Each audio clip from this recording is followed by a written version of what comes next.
Okay, we're about to get started in a moment. Just want to hide my wallpaper. All right. So, as the title should say, it's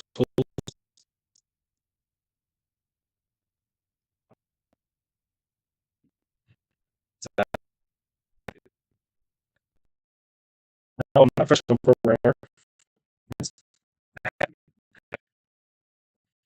in senior, like it's 2 years ago. So,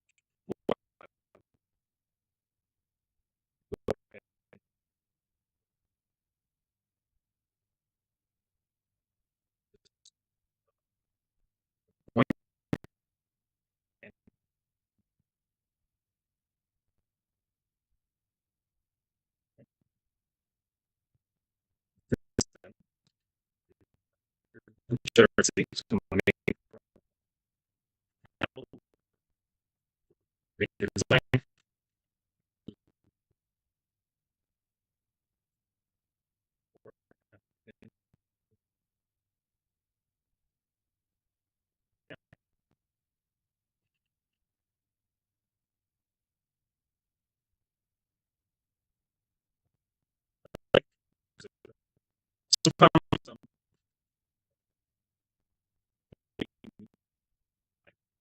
my own transpiler, but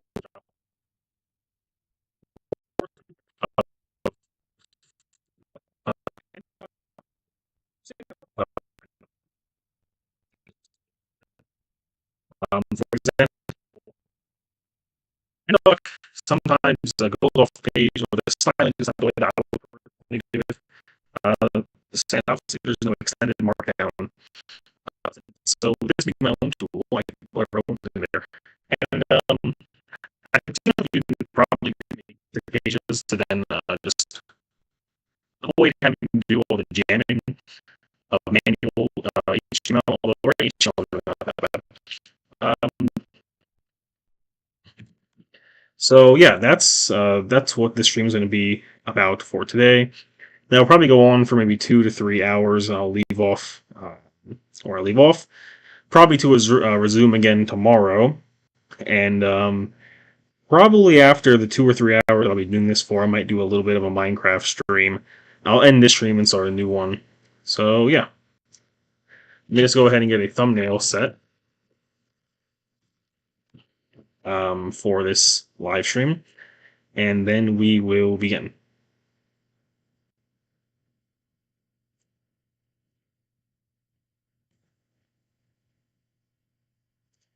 And in fact, we are nearly done. And I just want to grab a simple logo icon to put for this thumbnail, basically. If I could stop getting trolled for a moment, that is. Anyway, so a little bit of lore, I guess, while I'm doing this. The previous Markdown Transpiler I made was called Sea Light. Sea as in like the ocean, and then light because it was obviously lightweight because it was written in C. Um,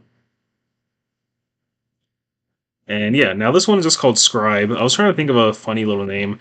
At first, actually, when I made my repository, I just went ahead and called it uh, Remark, and I was like, actually, that doesn't really, doesn't really make any sense. So uh, then I think I was looking at maybe Markup because it's taking the markdown and putting it up into HTML, but I just kind of thought that didn't make any sense. I wanted it to be silly and fun. Um, and it didn't really go anywhere, so I just called it Scribe. I think Scribe is probably a little bit more accurate, and then Scribe also allows me to have a little bit more flexibility depending on how.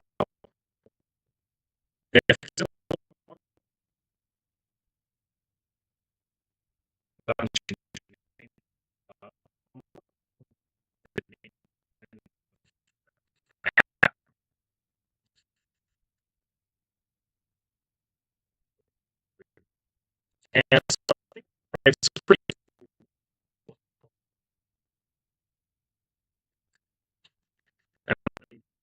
just using my laptop pads.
Nothing to do.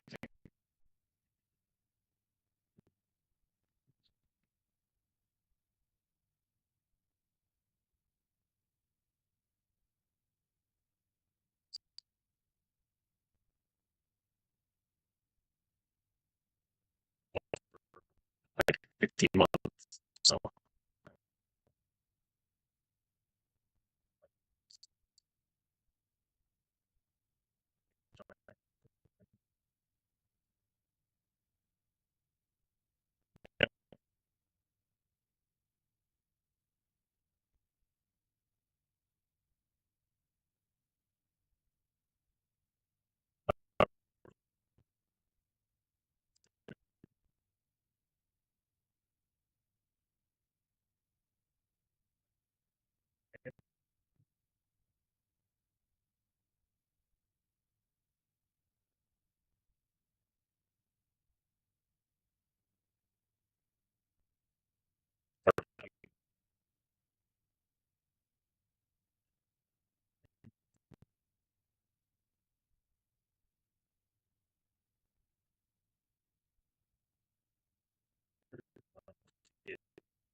more.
Okay, so I think now I'm ready to begin. My computer is not, the streaming computer is no longer getting decimated, et cetera, et cetera.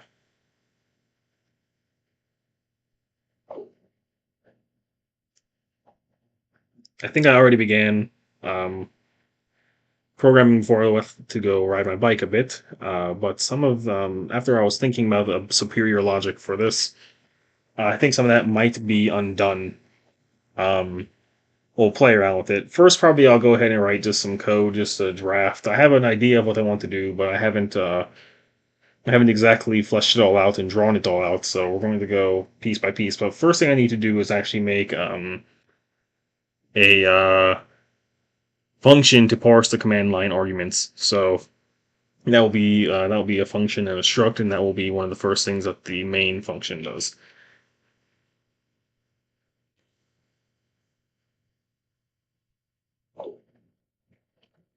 Okay, so let's go ahead and begin.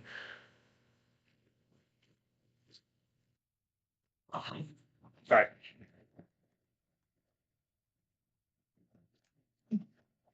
So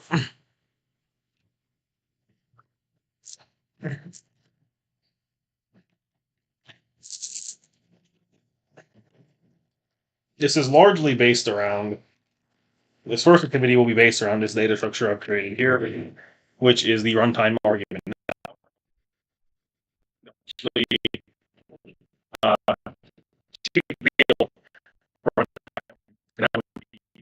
um, the input files and the output files.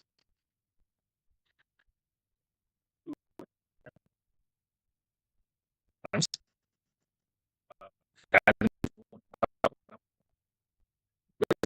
the input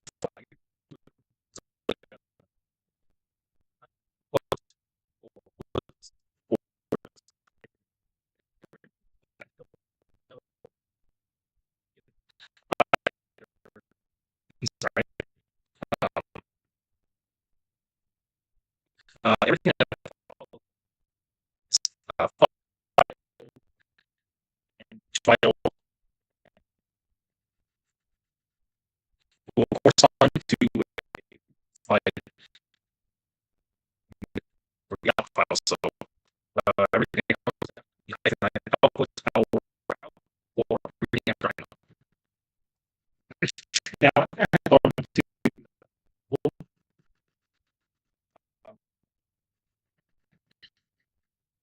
specify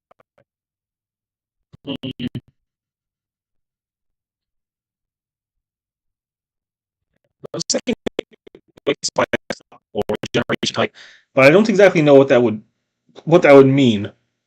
If, for example, if I have a way that I would like it to be rendered, but somebody else has a way they like it to be rendered, then there's a way to specify that and that those rules can be adhered to. Um, but I think that's not exactly super important, or it could be handled later on down the line. So, or it could also just be easily manipulated by attaching a CSS style sheet.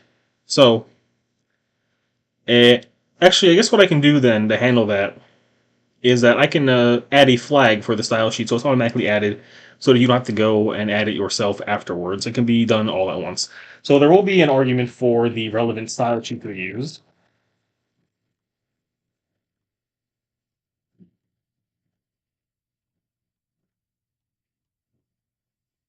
And now we have these arguments. All right. And so what I will do is mm,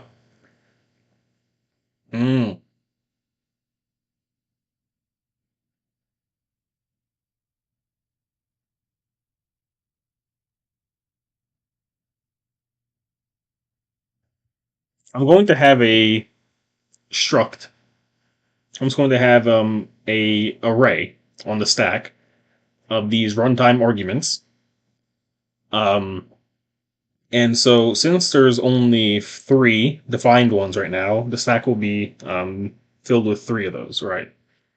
I believe to handle the ones that are using textual data, what I will do is that the void pointer for data, for example, the strings, will see size is not enough necessarily. Size will tell you how many you can anticipate, how many characters you can anticipate to read.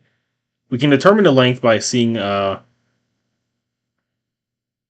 many times we will read a null terminator, but also you never know after the last null terminator if it's actually the last one. So I think actually what we have to do is instead probably also give them a length parameter. Uh, Now, I don't want to introduce any additional padding. Most likely the runtime argument type member is 4 bytes.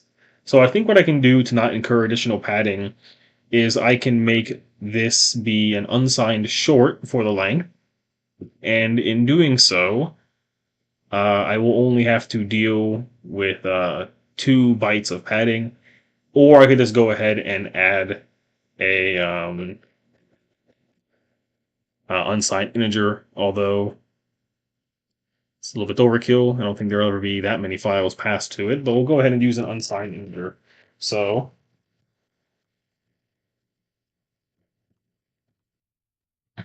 which I know will be 4 bytes because I'm using a 64-bit system.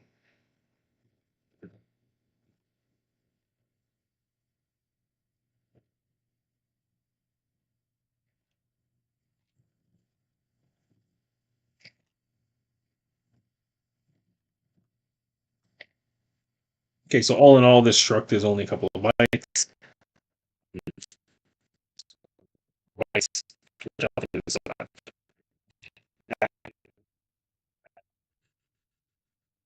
so now I'm going to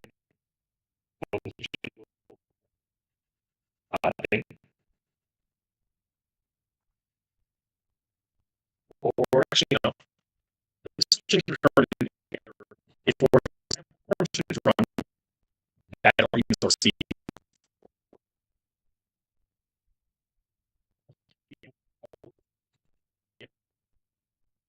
for that problem.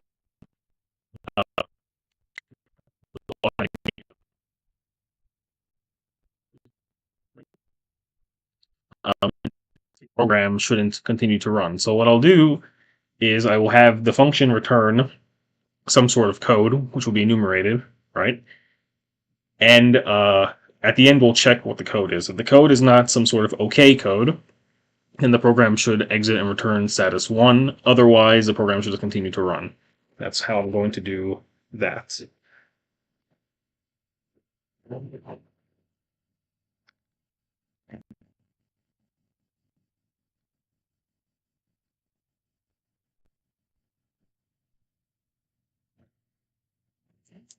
Okay, so in this case, we'll define another enumeration.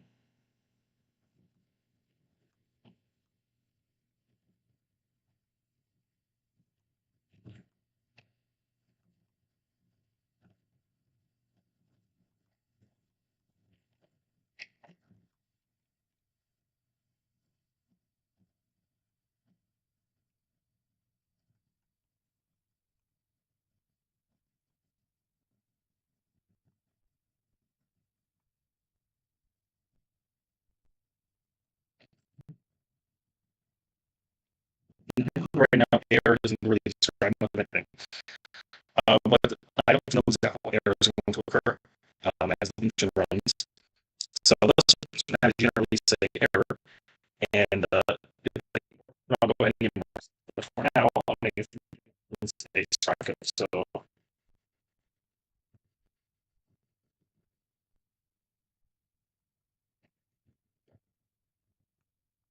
often I'm arguments pointer to um,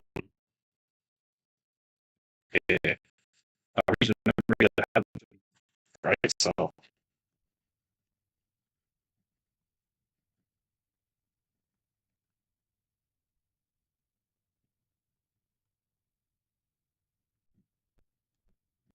course, it also need to do port V,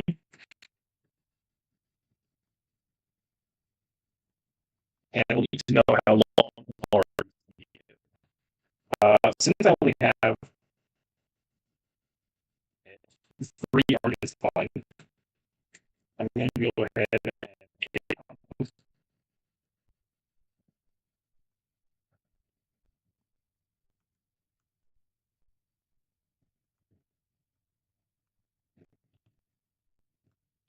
and put that number as three. Because there are only three, then this just lets me go ahead and use the latter. Yeah, of course, the first thing is if the pointer is null, then I can't do anything with this memory. So working is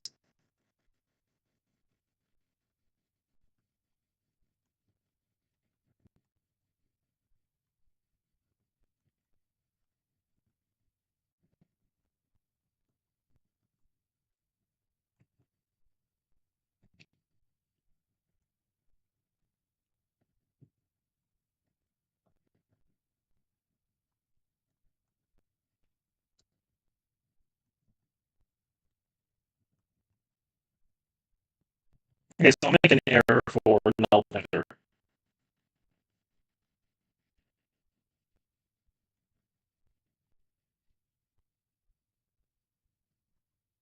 Cool. Now and parse through argc. So argc is in main.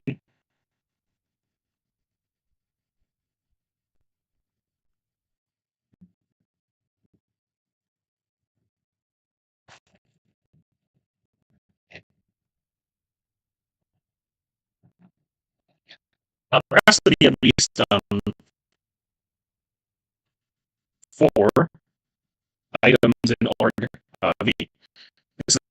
So at least be the input flag, and there at least needs to be the output flag.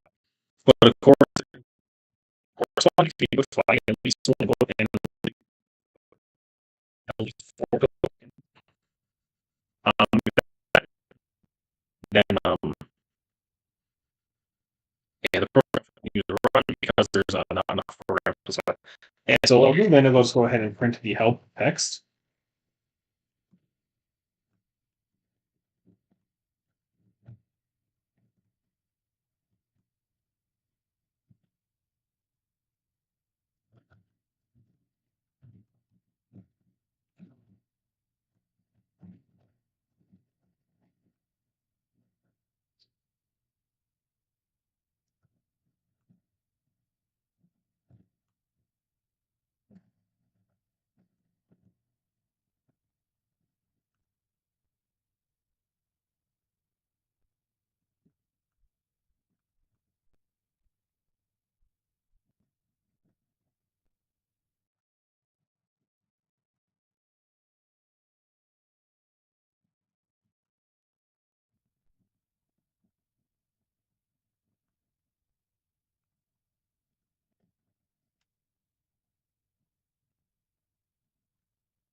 I can go ahead and really make this a little bit easier to read.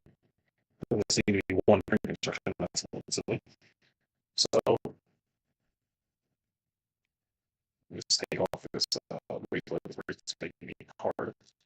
Hard to connect on keyboard. Okay, so go ahead and list the flags as you start now, and that would be things such as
go ahead and turn one, but that's actually probably an error.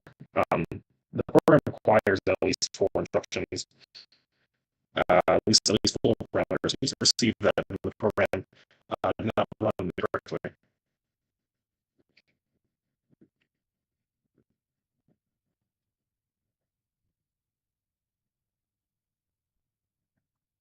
Okay, obviously, then the next thing to do will be to go ahead and put the runtime argument structs on the stack on this stack.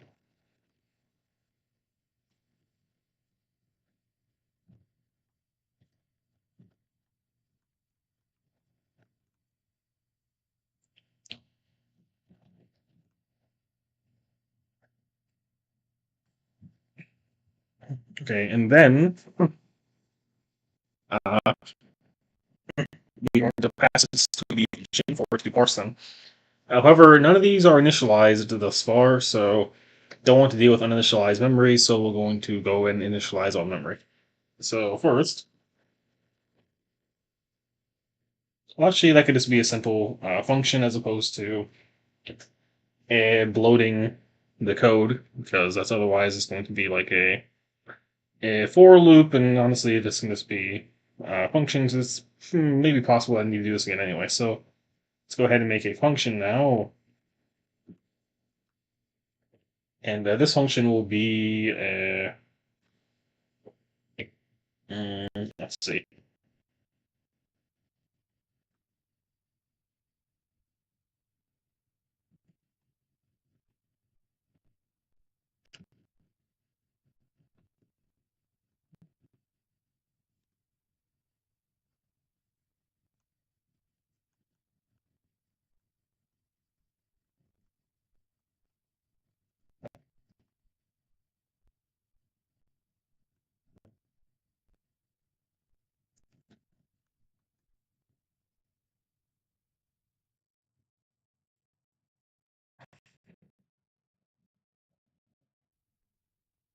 I don't think a size T is needed, but let's do it anyway. Yeah, I guess maybe really they could just go ahead and put I'm never going to have like more than 256 parameters defined for a program such as this. So I'll just put an unsigned character. And this would be how many there are, and in reality this is going to be me passing in the macro defined runtime arguments up above. Anyway. Now, of course, if arguments is a null pointer, then we're just going to return. In this case, I'm not going to return anything. I'm just going to do a function because yeah, I already know, for example, this is on the stack, so we'll try that.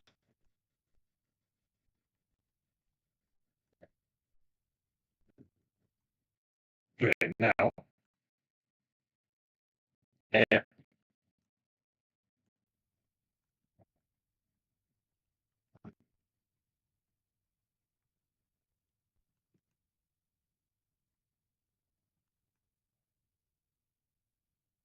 the numbers here are data, so I'll just have this data point to null.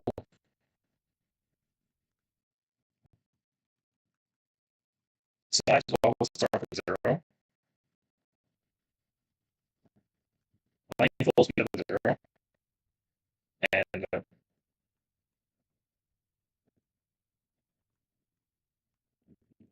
type be set to none, and for none, there's going to be a star. Okay, so that will initialize library.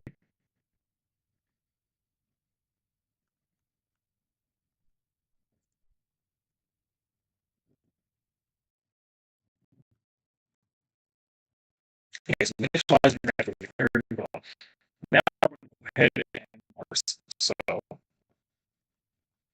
and what I'll pass is, so that's in this case, I don't know.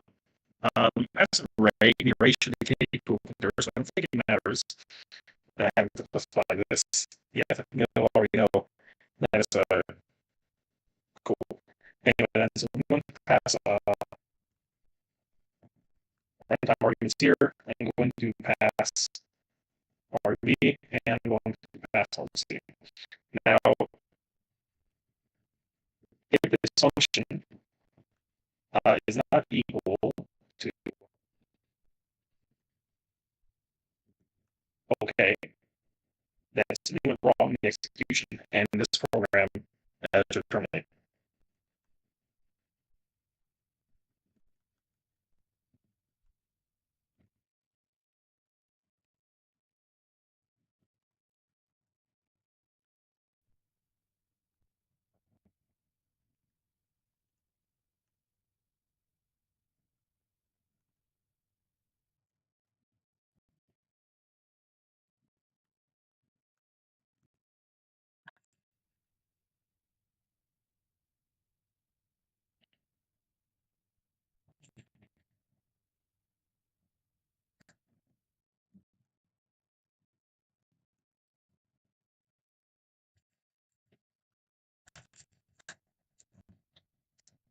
In which case, we're should that.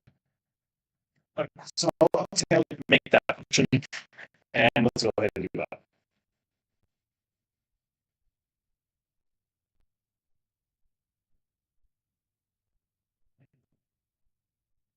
So you already know that argc is at least 4, and we don't care about argv0 because argv0 is just going to be like programming. So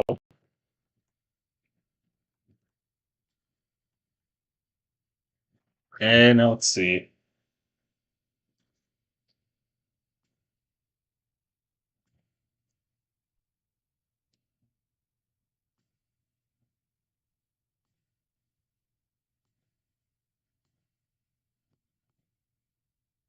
Let me just think.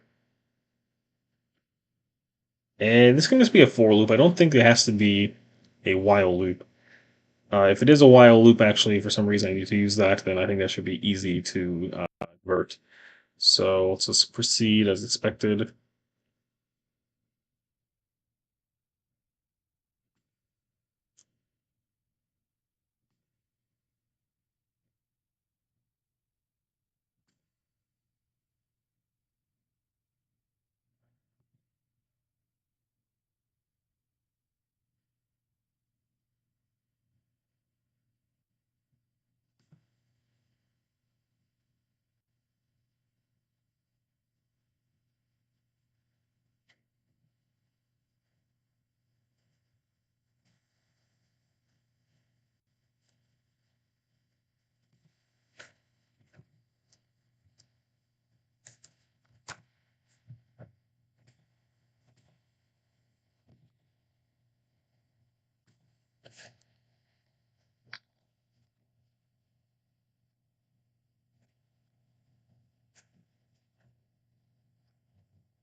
Alright.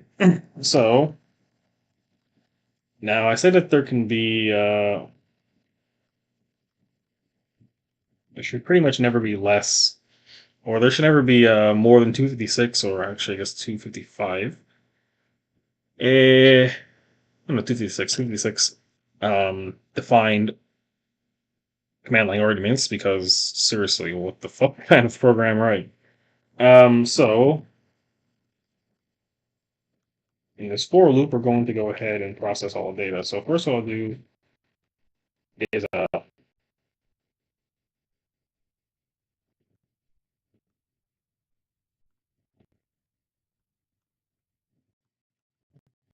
that to 0. All right, so as I said, what we're going to do is I'm going to start off by grabbing uh, the first two characters, more or less. If they're both hyphens, then that means that it's a long argument, as in like hyphen hyphen input. If there's only one hyphen, then and it's only followed by one character, then it's going to be a short argument like hyphen I for input. I'm not going to allow for combining, because I think that's just it's going to confound the logic. It's a little bit less concise. Well, it's concise, I suppose, because it's very terse, but to me, it's not exactly very clear. I've never been a big fan when people are like, "Oh, we just run this command," and then it's like hyphen followed by a million symbols. So I'm not going to allow for that, and it also makes my job here easier anyway. And it's my tool, so that's the fun thing. You can do whatever you like. So I'm going to make the logic very straightforward. So, eh,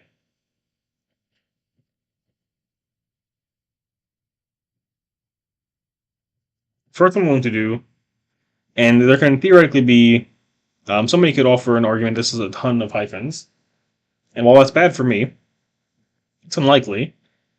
Um, I suppose what I can do is just put a simple check, where realistically, you shouldn't be putting. I'm going to say there's a simple rule: you can't put more than three hyphens. Three hyphens is just bad. So if I catch that there's three hyphens, I'm just going to say no more. So what that will allow me to do is I can specify this variable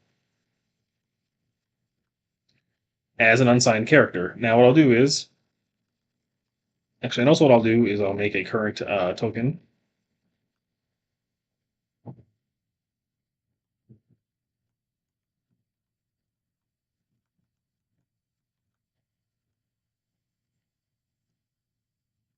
Actually, I won't do that. I'll just have it point to null by default. And at the start of every loop, what I want to do is I want the current token to just be whatever value in argv that we're in, right? So the current token will point to argv at our iterator, right? So then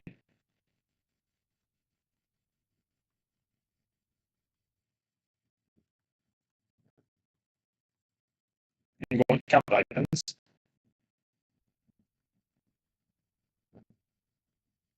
Now, because items is always set to 0 initially, right? And this also needs to be reflected here. That was just to slide memory. Now, of course, it needs to continue. So you say that it needs to be set to 0 at the start every time anyway. Um, we'll do it at the end as well, but it's being split on. So you can clear this is going to be 0 when you start every time. These things are going to read from the beginning of the thing. Because that's, again, what I care about is that the first character is the hyphen. If the second character is the hyphen, then so I know the amount of consecutive hyphens to start are proportional to an argument, right? So, also what I'll say is hyphens is greater than or equal to 3.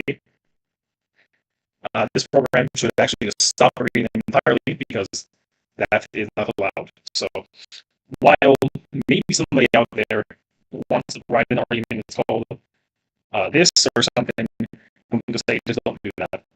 And we're is a big fan of naming their stuff all hyphens as well. You don't usually have to, yeah, just contend with that.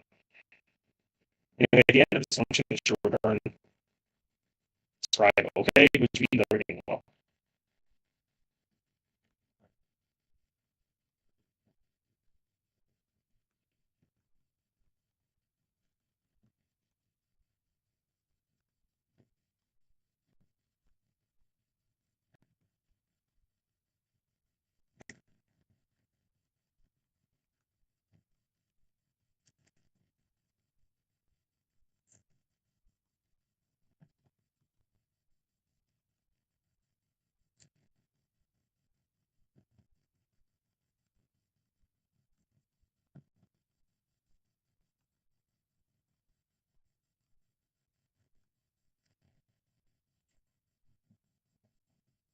Now, I don't know what happens if you pass an empty string, and I don't really know how that's handled either. Hmm. Well, let us see. I don't know.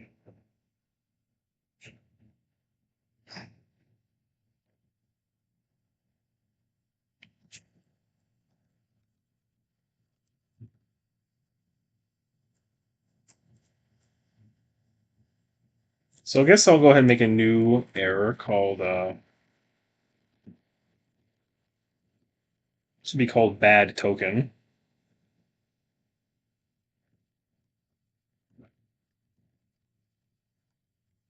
At which point the function will pass a non-scribe OK value, and then the if statement in the main function will check that and decide that the program is going to terminate.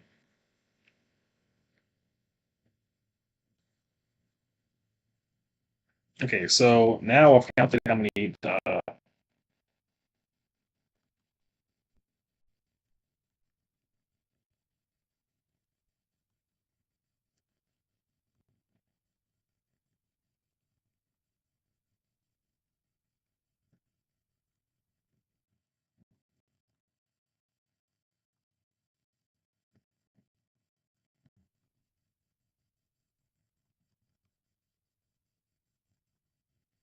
Okay, so now what I'm going to do is I'm going to switch the number of items.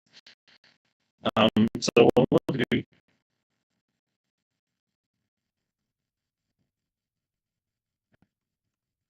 so case 0 means that we should be a value that gets passed to a flag because it's something that's not, for example, hyphen input or hyphen out or hyphen I hyphen out, right? Now, if you're going to have a file that's called like hyphen F for some reason, I'm going to just say, just don't do that, please. All right. Uh, so in which case, all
right. So this case is pretty easy to knock out. I'm just going to have the program return non scribe OK error code, and then the program will end. Right.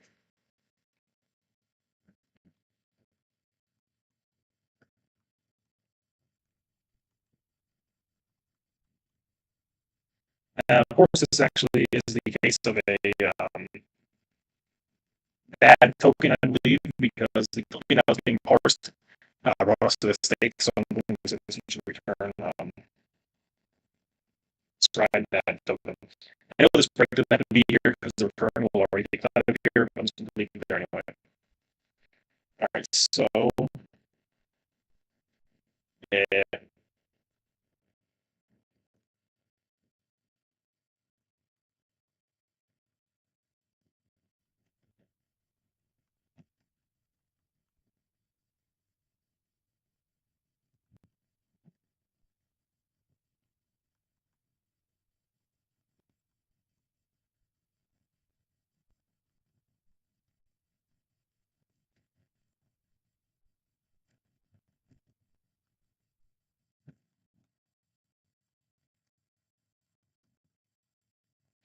now I think this really should not be reached because of the safeguard that's used on overflow memory of the unsigned character variable, the hyphens, right?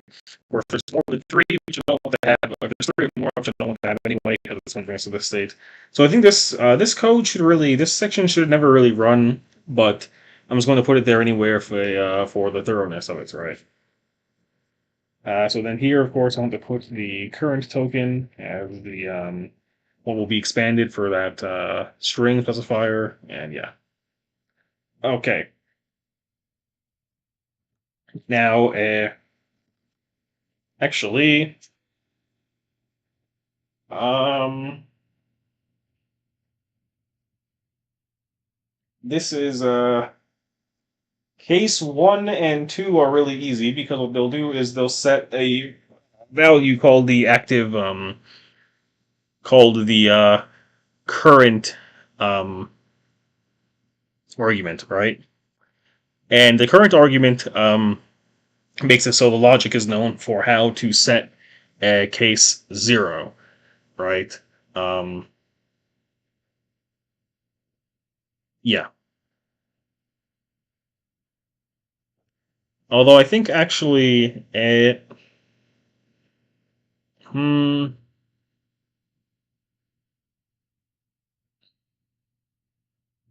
no, it's okay because this should never get changed. This thing should never get modified. So when it's reading an array for a bunch of values, then this shouldn't change at all.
Okay, I am back.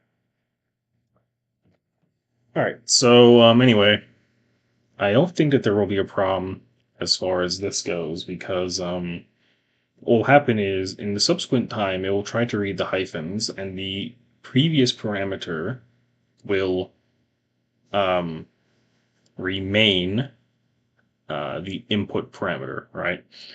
And the logic here um will be, for example, it will check what the previous parameter was. It will check its type, and then based on that, it will set it. So specifically, when it switches, it will switch um, on that guy its type, and when it sees the what do you call it? When it sees the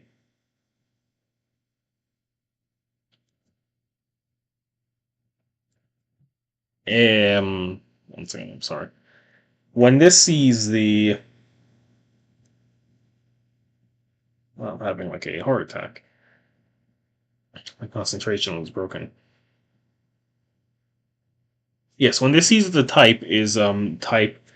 I think it's called like a runtime argument input is what I specify the enum enumeration code as. What it'll do is it will check for the offset, and the offset is determined by um, the length, right? Uh, so actually, then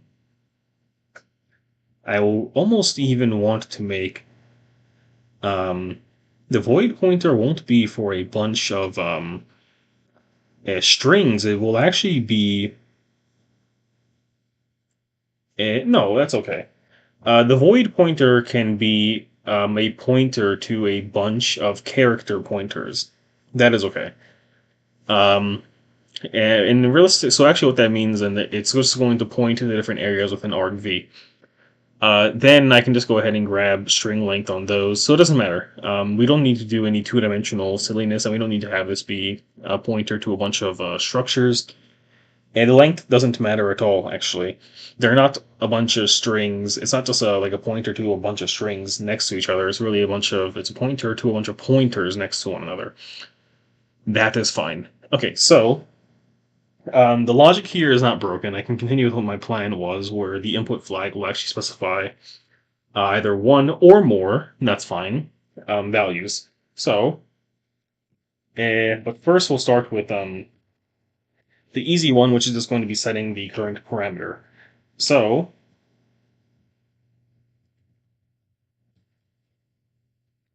a current parameter actually will be a pointer.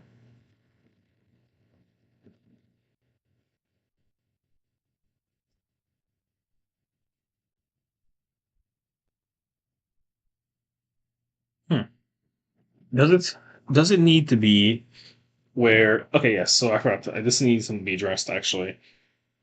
A current parameter is going to be existing on the stack, right? This would be a runtime argument, right?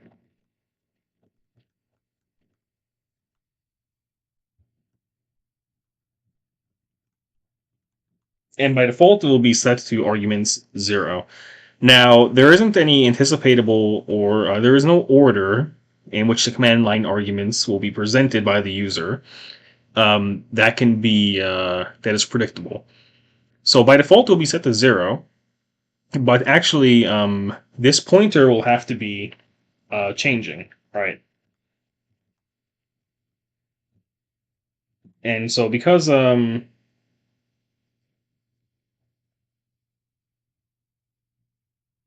I don't know if I need to put the pointer to this argument 0.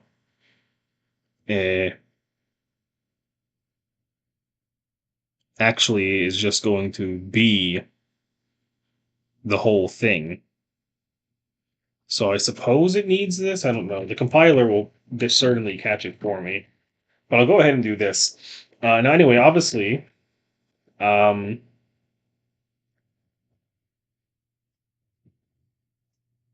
what's going to happen is, okay,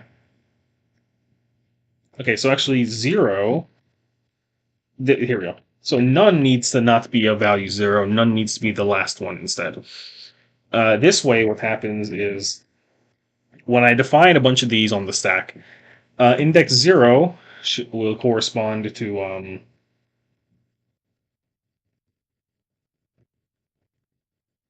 will correspond to the input files argument. And this makes sense because when I use runtime arguments, runtime argument inputs files as the uh, offset, it actually means an offset of 0, which is the first runtime argument, right, in that little contiguous memory block. So that's actually excellent. So now, then, as the thing, actually, what I can do is I can just go ahead and set based on that very easily, right? Anyway, so in case one, this is the short form identifier. There's only one hyphen. And what we care about then is how long this token is, right? If this token is longer than 2 characters, then it's invalid. Because it should only be hyphen I or like hyphen O or hyphen S and nothing more. As I said earlier, I don't want any hyphen like, yeah, I think what is it, the one arch with the Pac-Man. It's a hyphen capital SYU. I don't have to do that. I'm not taking a jab at that either. I'm not saying it's bad. That's I personally, that's not quality. So I'm not going to forbid that. So anyway,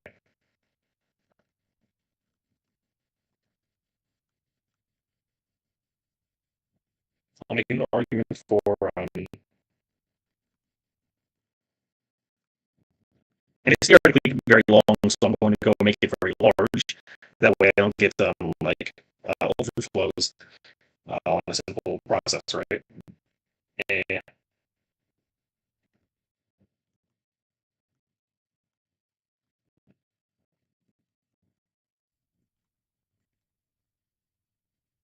okay, so now I'm going to set current token length will be equal to the string length of current token.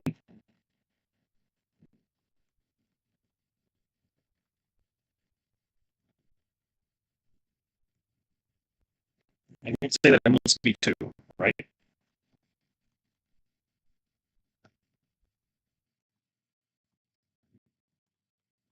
And this is actually erroneous. And I guess I could just ignore the last parts, but I think that's bad hygiene. It will teach you that you can just do that, or it's like it's a little bit of hidden behavior.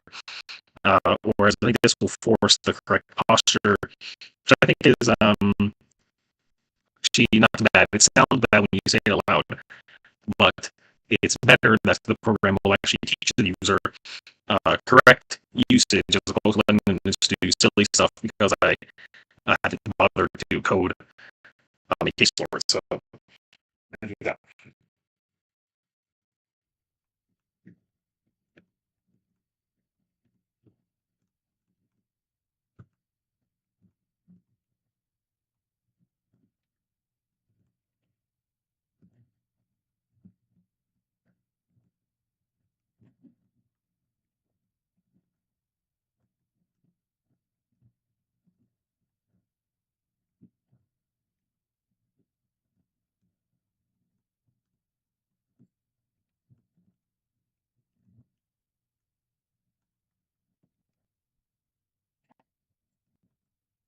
Now that we determined that it's indeed 2 characters long, I can safely access memory with an offset of 1 for the same character without there being any segmentation faults. Uh, and yeah, so now what we'll do is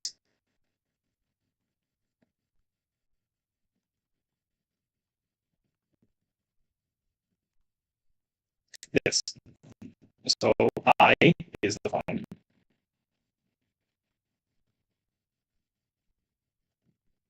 O is defined, and S is defined for the style sheet, right? And anything under default is undefined, in which case we should treat it as such. So I would say in this case, it's a bad token.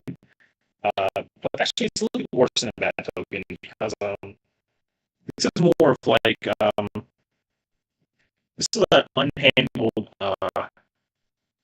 this is an unknown parameter. It's not just that. So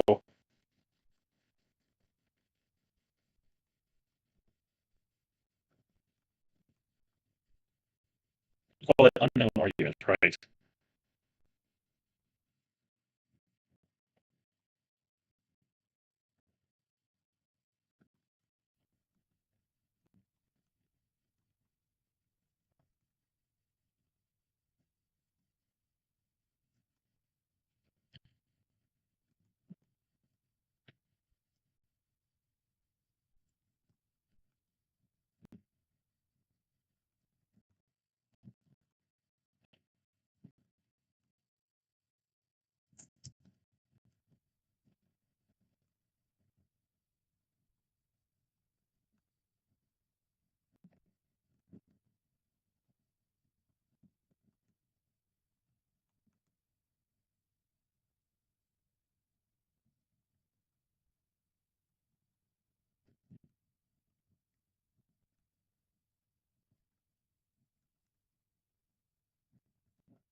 Cool.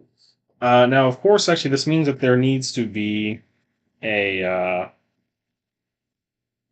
an H case for when help is specified. Now, help is actually not a is not going to go into the enumeration because help is not a parameter that can be set to anything. Help just means that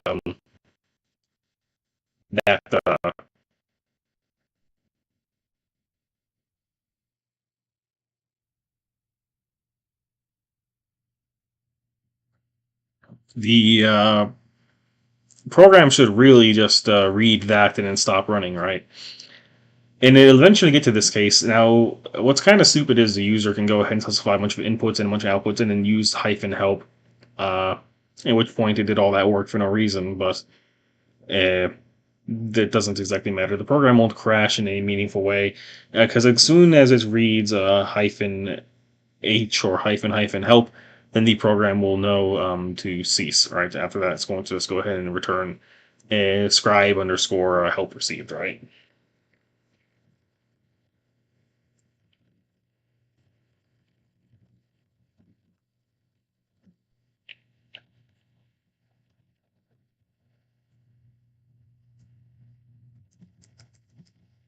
Okay. So let's just go ahead. Actually, let's go ahead and do the help one. But that's actually pretty easy. And this is going to call a function that's actually not known yet. I mean, I already wrote it, but I wrote it above main, which is below here. So actually, I'm going to go ahead and put it. I'm going to move that to the top of the file. I'm going to actually really go ahead and make like a lib scribe or something, but I'll do that later. Uh,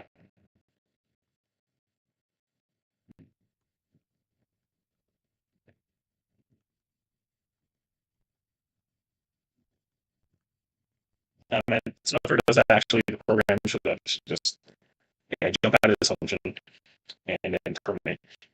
Uh, so actually, I'll put a little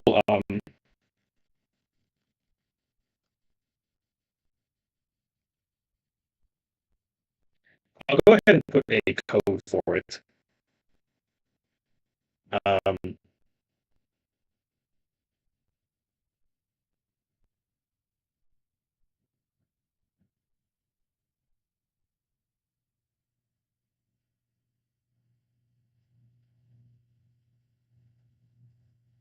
let's see. Yeah, I'm going to have to capture this in a variable. So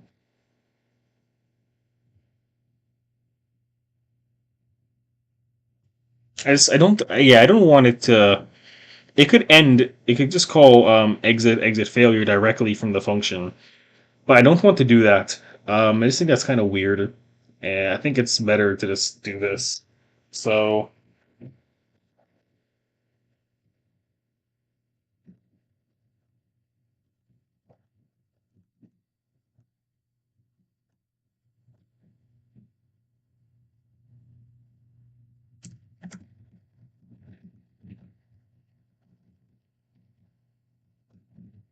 so right now it does have describe done.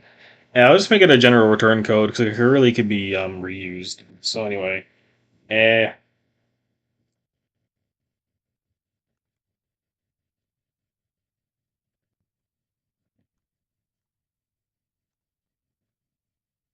this way I can actually keep track of this value was.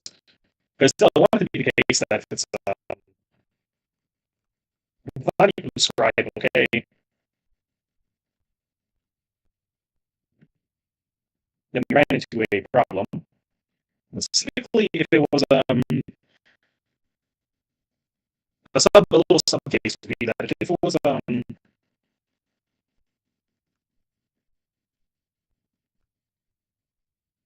help flag, then it should actually just return one directly jump into the program and without going and printing all of this. So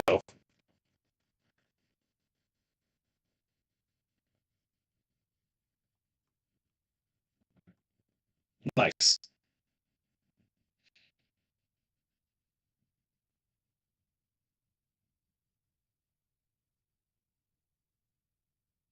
So that's actually what I actually to do was to go ahead and do the input case. So the input case means that the current argument should be equal to argument 0, right? And which is already manageable, but let's say that the output is specified before the inputs, right?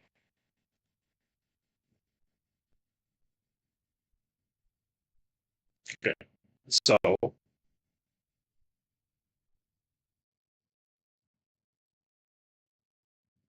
yeah, and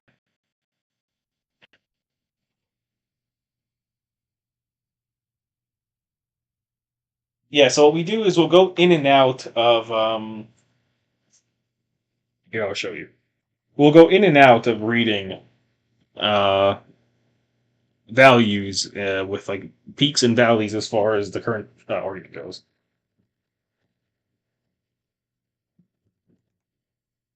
So initially, current argument is set to a 0, type 0, right? But immediately we should anticipate to read something else because if hmm, let's see. Uh, yeah. So case 0 in the program is going to have to check whether or not we're what the current argument is, right? If the current argument is none, then we haven't even specified the value, how we're accumulating our tokens, and what they're going to be put into, right? And that's the bad case. So, for example, the program should really be used like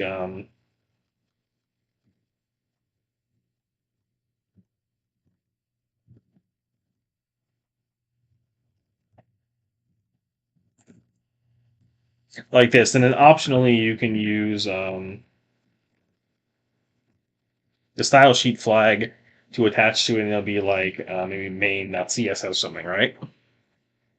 Uh, But again, the user is doing all this at the command line. So the user could do something like file md and then output file .html, right? But it's incorrect because the program demands the user specify this as annoying as it may seem, right? Uh, and the user may use something like this, which I think is to be expected. And actually, I can do that by checking. Okay, so yeah, I think what I can do is I can probably add a special case under the erroneous case. And this will be if I can parse that the final three characters of this token are .md, then that means that this should be just appended to the inputs, right? Um, and similarly, if this thing is if the current argument is none, as in because the user failed to specify the output flag, then I can check if the final five characters of the current token is .html, in which case it should be accepted.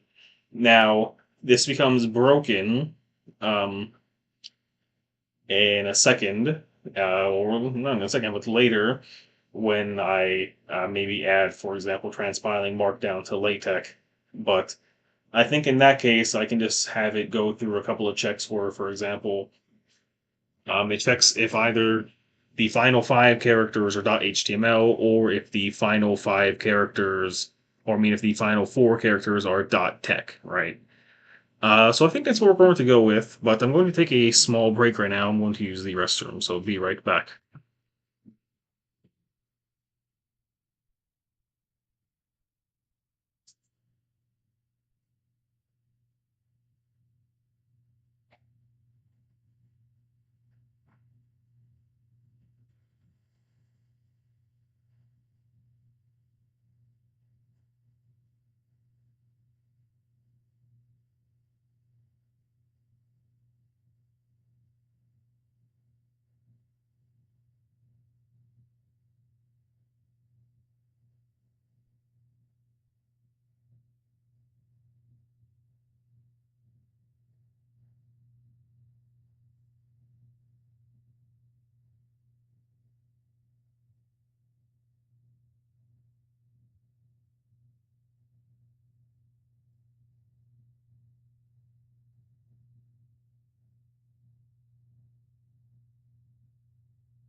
Partner.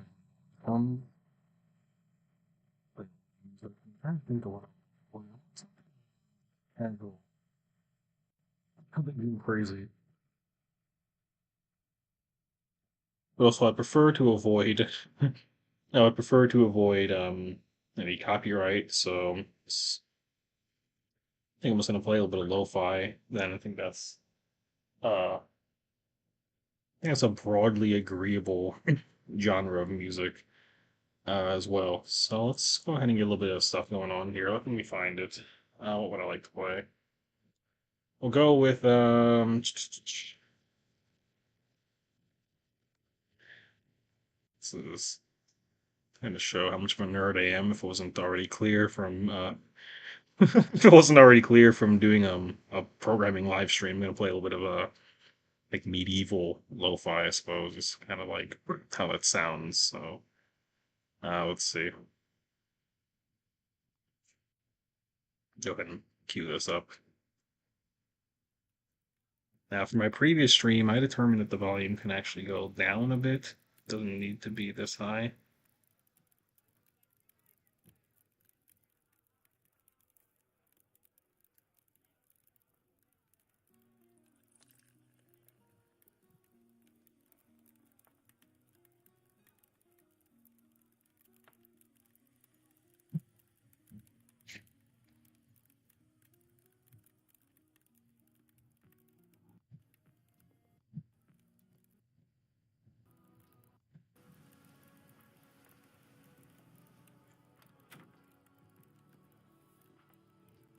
I don't know what's wrong with this thing I pulled up. It's like, oh my god, it's like either inaudible or it's just doing one of those like really annoying super quiet things at the beginning. Let's see. Here, there are some classical playlists that YouTube has curated. Let's go ahead with one of those.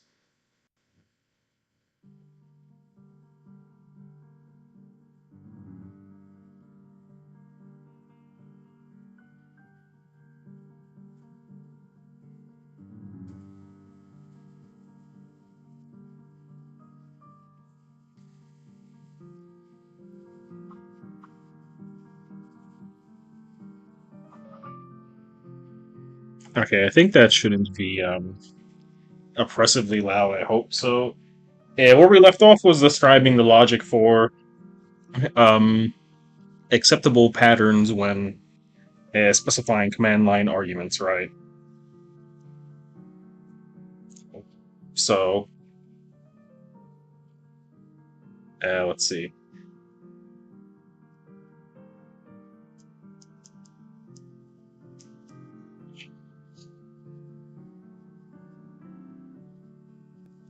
We're going to resume in a moment.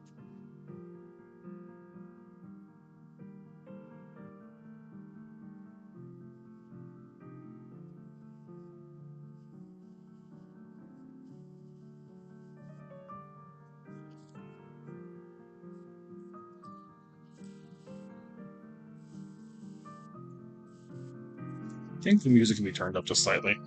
I'll turn the music up just a little bit. Also, I think maybe I might lower my mic volume just a little bit. I think it's getting a little bit slipping a little bit, maybe. Okay. So let's resume.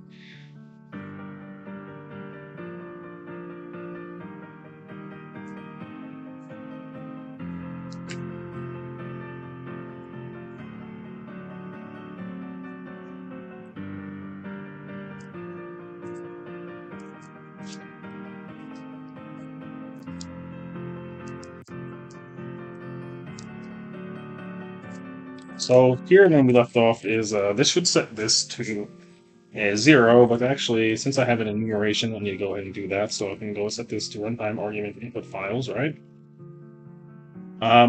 And I believe actually that's all it needs to be done, actually, for now. Yeah, because then what will happen is everything will enter into case 0 instead, and then we'll handle the setting based on the type of the current argument. So that's okay. So similar logic here. We're going to set it to the pointer to output files, which is enumeration code 1.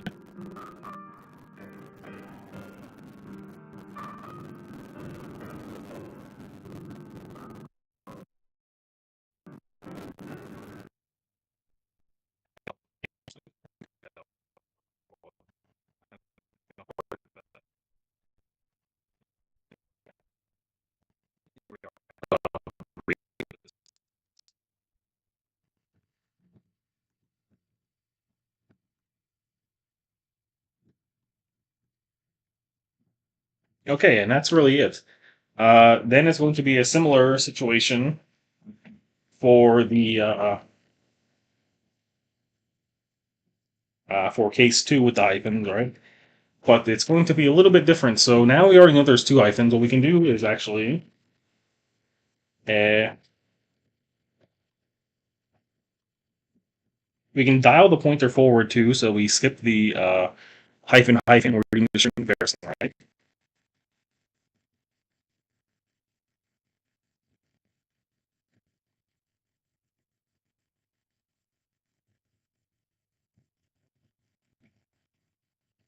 Okay, so now we're going to skip these, and it's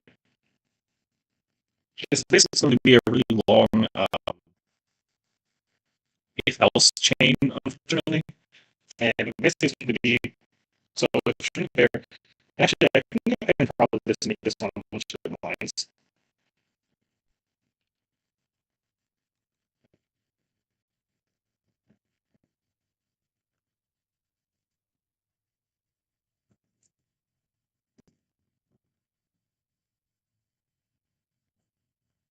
All right, so here now put the string literal for input.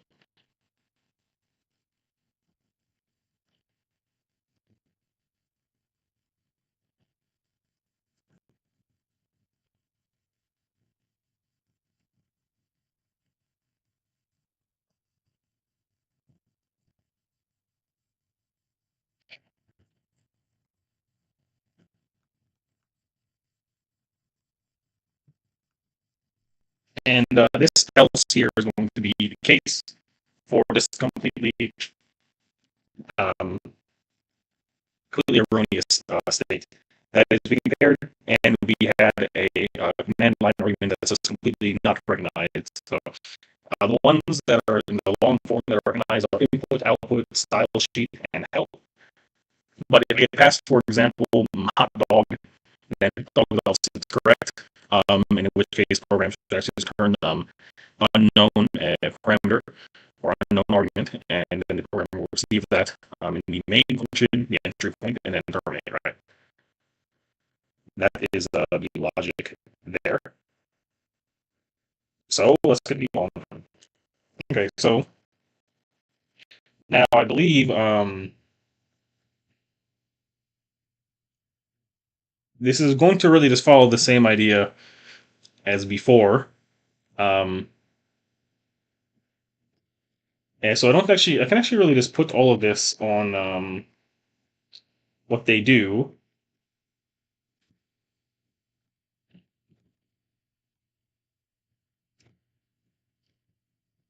here.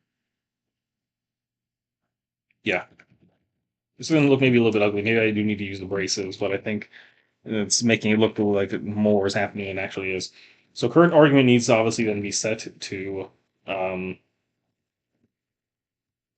arguments at the offset equivalent to,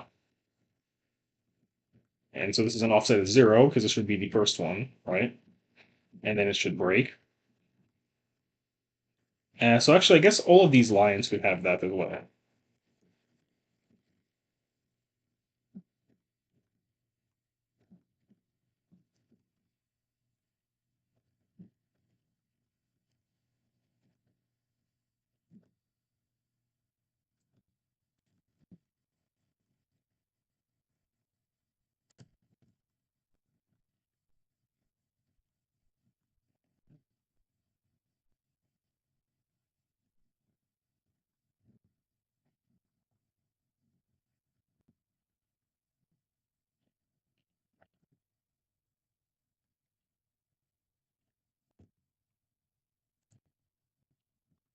Actually, it's special because it doesn't actually follow that logic. This one will, yeah, I believe you do need the braces. I think it's just not really good enough braces. Now, switching on, I'm seeing this other one here, and this also would help with this. It's not really.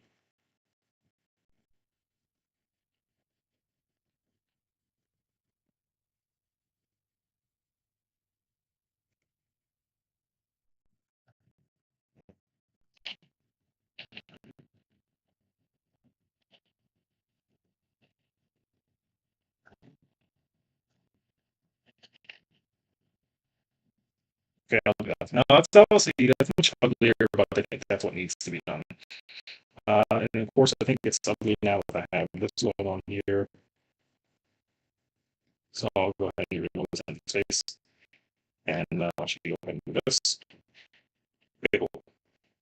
And so it's like beacon that this there is no help parameter, and this obviously just needs to go back to the help flag and then break out.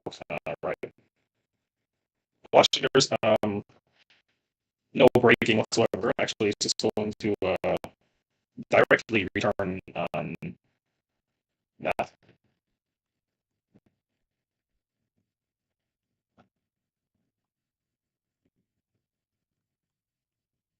Return help flag, and so there's no need to break there. Okay, now this is the erroneous case, in which case this is going to return an unknown argument because nobody knows whatever the hell was put here, right?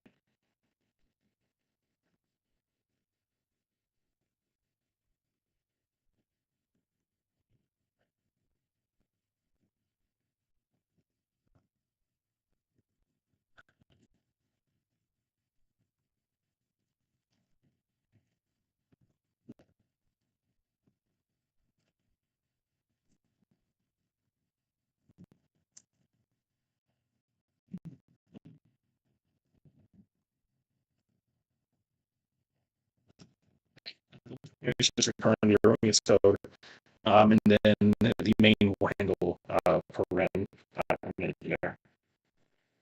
Okay, so now case 22 will handle properly.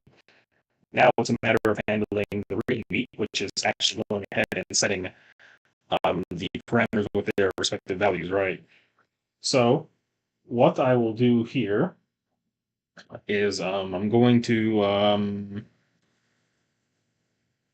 switch the type of the current parameter.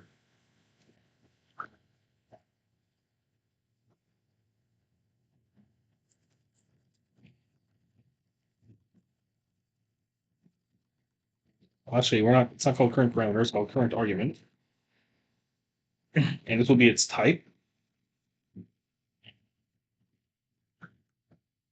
All right. So we have case. Let's see.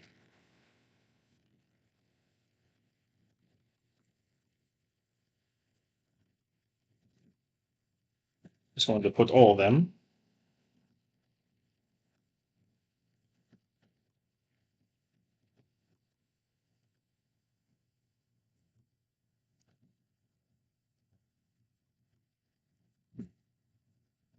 And this is basically the erroneous case, right? Um, and default really doesn't make any sense. It should mostly be an impossible state because we just use configurations. We enumerate all possible states, and nothing, no code I've written should ever say that anything besides this. So it's just and for thoroughness, we'll go ahead and decode there anyway. And that should actually be the easiest one to knock out. So we'll go ahead and do that first.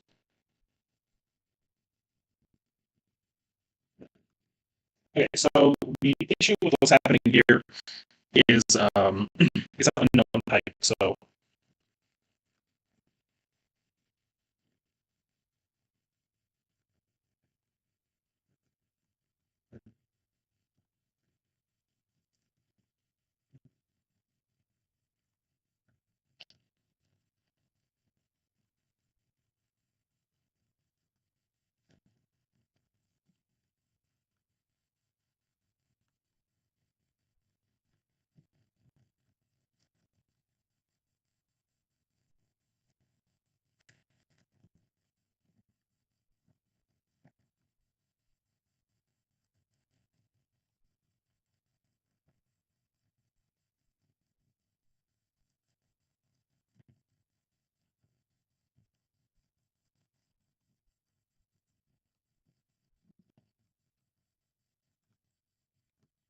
Okay.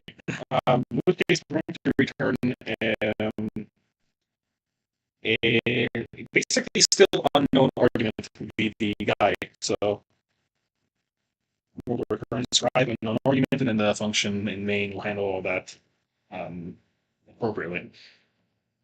Okay. So this is while we are basically reading the many character pointers. So what we're going to do is let's see. Uh, I may need to keep track of a capacity because the void pointer necessarily is going to have to hold some amount of memory in order to keep track of all the pointers that are relevant to it, right?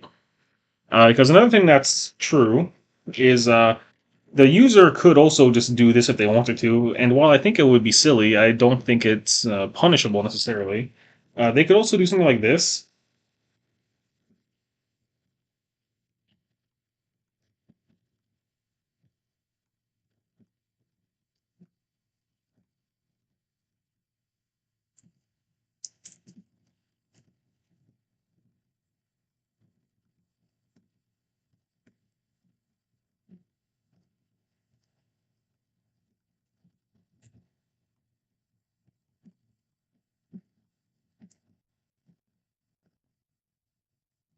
I don't know why you want to do that, except maybe if you were trying to ensure that you were, for some reason, maybe it was important to you seeing that you're grouping inputs, right? Uh, and then grouping outputs. Maybe somebody might want that to, I definitely see it looks nice, for example, if you start using, for example, escapes, using like this, I can definitely see why this might be um, desirable. So, the point is that completed behavior should be allowed.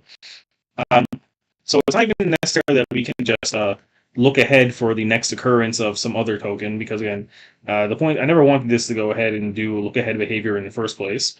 I wanted to just always be straight linear. So I think what we'll do is I need a capacity. I can't just assume that all the input files that are relevant are going to come one after the other. So I'm going to actually go ahead and modify um, the struct where I'm going to give it. Hmm, I might split. So instead of like a size t for the length, I might give it an unsigned int for the length and for the capacity, and that way we don't break the 8-byte alignment because this is again for a 64-bit system. So now I'm going to go do is, yeah. So I don't need this to be aligned this way. So what I'm going to do is this is going to be an unsigned int. Oh, hmm. Size is always inferable. If I have a numeric value, I already know how I want it to be casted. So actually, we don't need to make any changes at all. I believe what I can do here is probably. Is there any way to make this data structure a little bit smaller? I can do unsigned int, and now this is 4-byte. 4-byte. So the 8-byte alignment ends here. And now I'm actually going to have to add more padding, um, which is bad. It, let's see.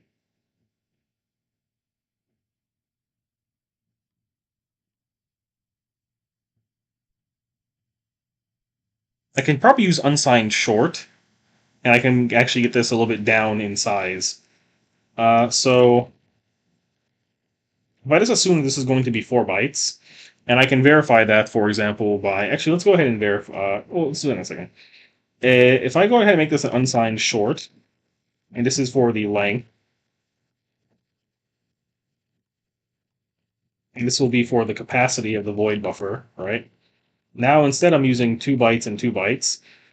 So this is 8, which matches for the 8-byte alignment, so no padding. And then this 4 will be followed by another 4 bytes. This together is 8, so there's no need for padding because it's aligned properly. And I am only using 16 bytes. I don't need any padding. I think that's probably best.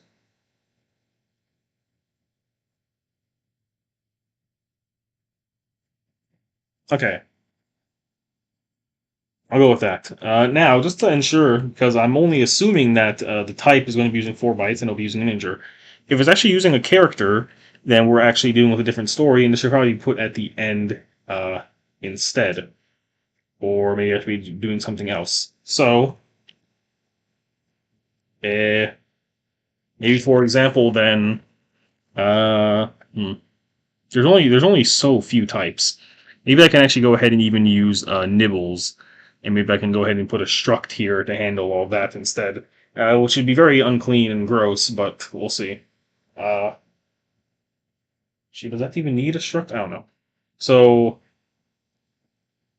now this tag is unopened, so this will not compile, which means I can't actually go ahead and test what I want to test. So first, what I'll do then is um,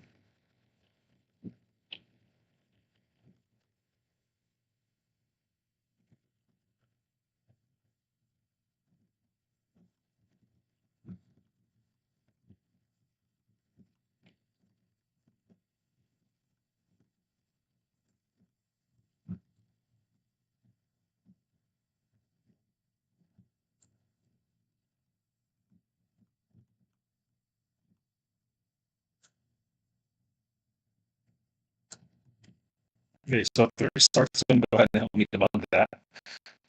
And yeah, okay, so let's pick one. And what I'm going to do again, so I was over here, right? I was in case 0. So first I need to check if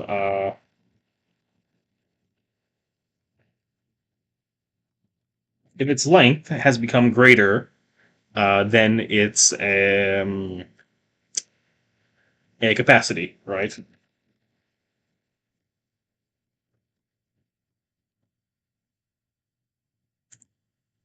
What the hell just happened?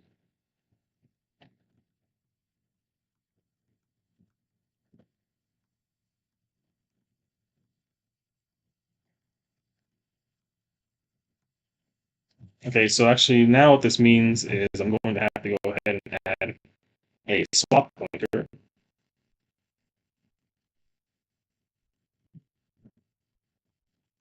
and this connection to null.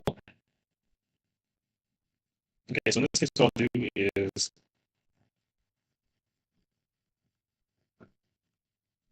I'll just double its capacity. And it's also going to need to change the init logic. So that's currently at line 62. I'll back there in a second. And so the init logic needs to change where, yeah, because lead members don't even exist anymore. As capacity and length, right? So length is going to get set to 0. And I think that if uh, 5 is respectable. In most cases, I shouldn't need to do malloc again, which is good because malloc's expensive to call. And I think it's a good jumping off point. I mean, I could really go ahead and do like 10, but I think 10 is probably just not likely. I don't know. I'll go with 5. I don't think 5 is a problem. I don't know. This is a little bit of an area where I don't know so much about what the appropriate like initial size is, but I don't think, for example, uh, that more than 5 files will be sent at a time. So I'll set the initial capacity to 5. Um, yeah.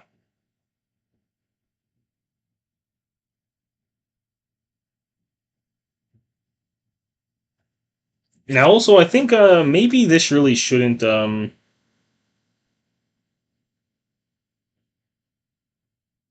It should get set to I, because I is going to correspond to the enumeration code. Because at the end of the day, type input files is going to be 0 as per the enumeration. So I think if I set it to I, also they will have their appropriate type by default. Now that means, of course, I also don't want data to be set to null.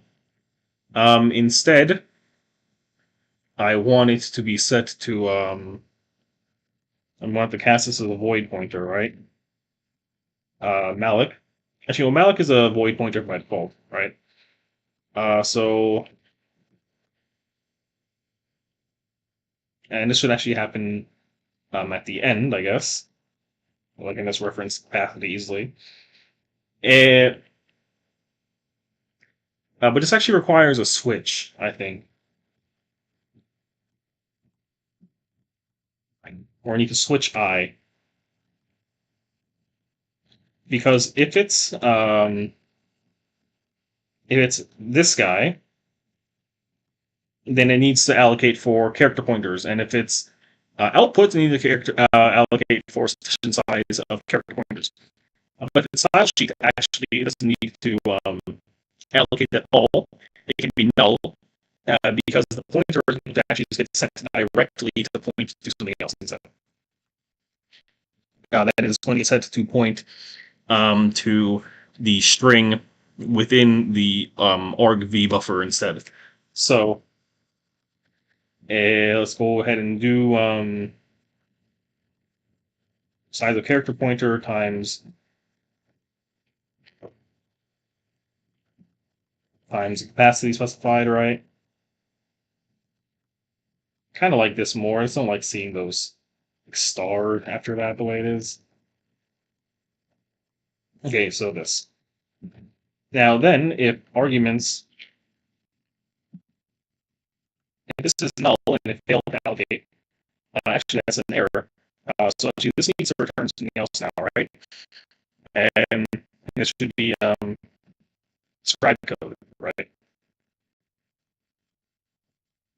And what I want this to return here would be basically a malloc fail, right? So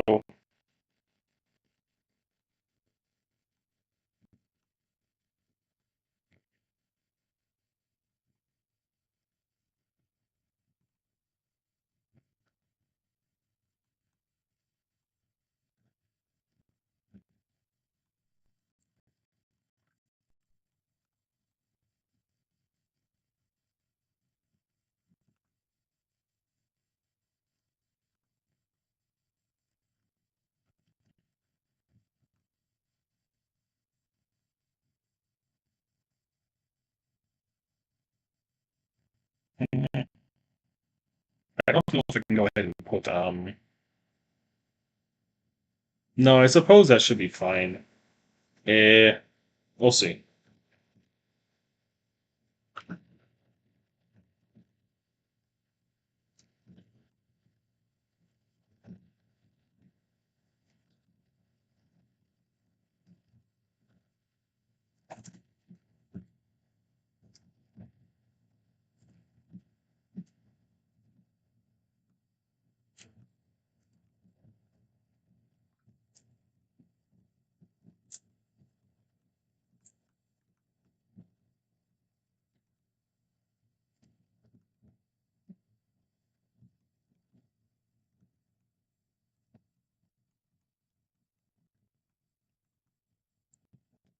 Yeah, I think that is fine.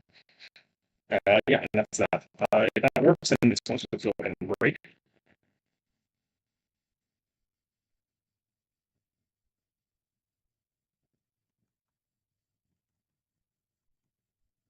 This basically shouldn't be reached. It's kind of impossible to reach the default case, I think. But go ahead and put it there for sanity. Now we're going to go ahead and handle the output files, right?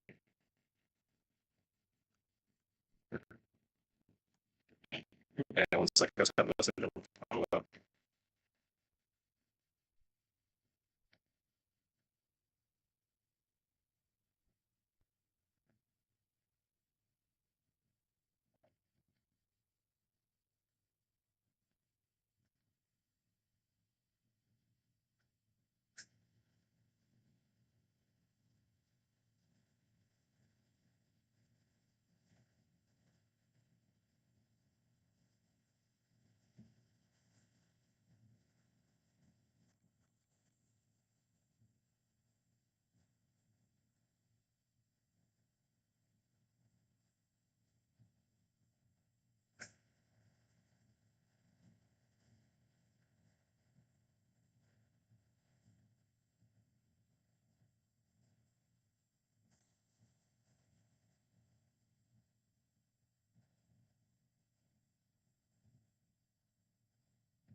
Okay, I'm back. Let me have another sip of my Coke. Let's see.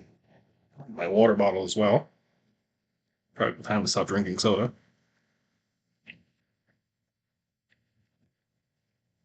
Oh, the caffeine does help me feel nice and awake. All right, let's continue. Okay, so now similarly, it this is actually going to be a little bit of a duplicate code because if we enter the this case for this enumeration, we're again just going to allocate enough size for character pointers because that's what the type that is expected for this parameter. So we're going to actually just go ahead and directly duplicate this essentially. Yes, because I want, yeah. But I'm going to specify that this is not for the input files, this is actually for the output files here, right? And I don't need two breaks. Okay. Uh, Now here we're actually something different for once. Uh, okay, I had capital. Sorry, I had capital. I didn't do the breakdown.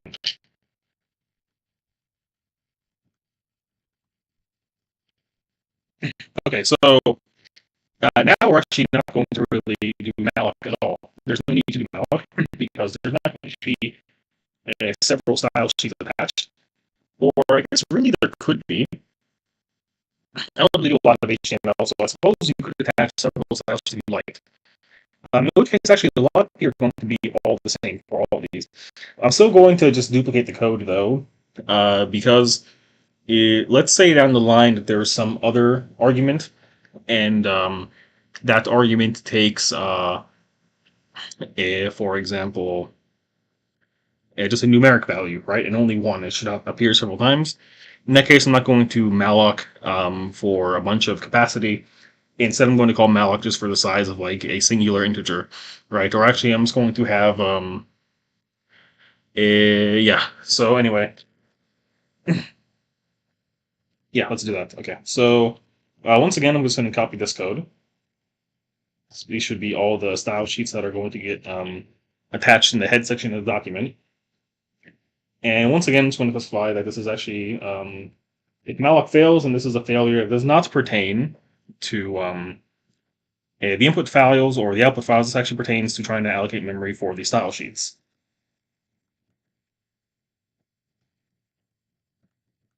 But of course, we have to do memory sanitation. So in the event that we fail to allocate memory here, right, we still need to go ahead and free this memory. But I suppose that actually will be caught um, in the main. This function really shouldn't be concerning itself about free memory as well. We can do that in the main, and it'll make this the logic here a little bit cleaner to follow instead of thing. Default is funny because default should really be an impossible state to enter. Anyway,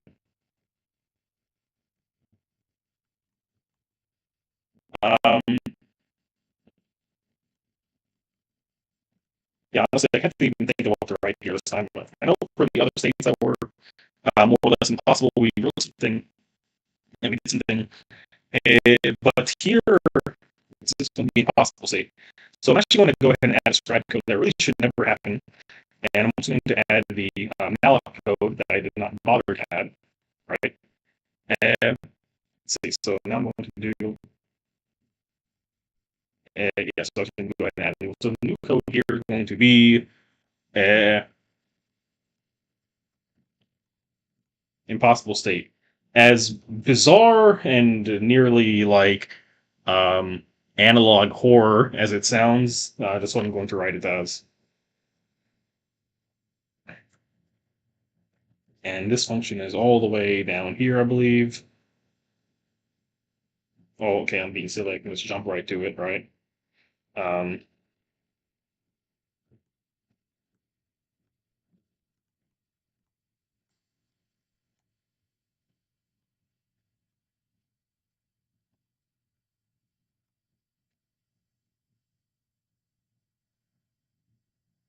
here we go. Now we're actually in function, right?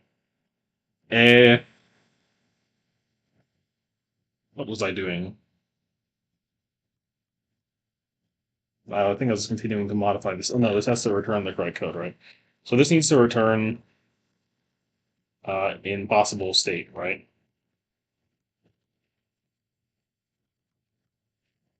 Cool. Uh, yeah. Okay, so now I have to handle the error logic for this.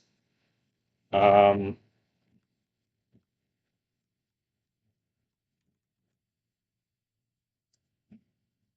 so actually, yeah, now I'm just gonna go ahead and catch the value and store it. So,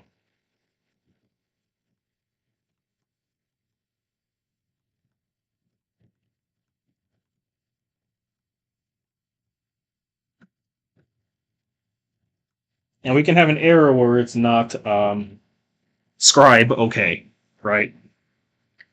So regardless, mm, actually, this doesn't really get captured in the return code at all. Because either way, whether it's an impossible state and preceding that is a proper memory allocation, or if it's the malloc fail, either way we have to go back and free that memory, right? So what we'll do then is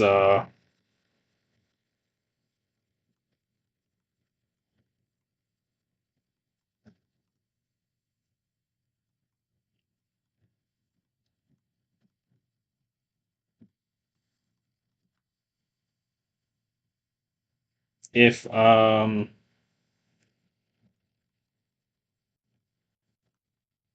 if runtime arguments I dot data is equal to null,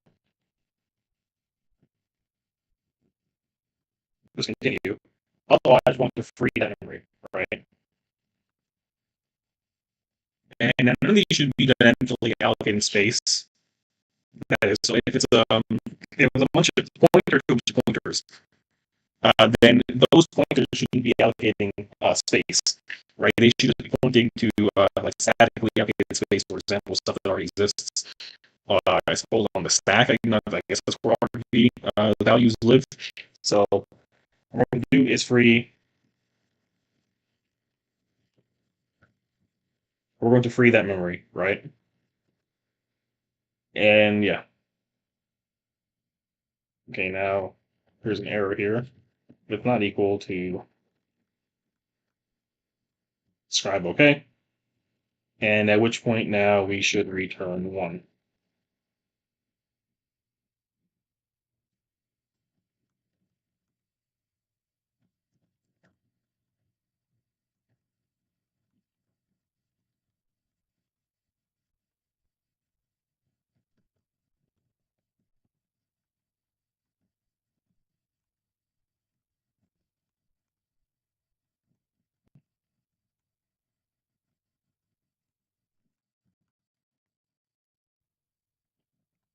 And then ends the program, right?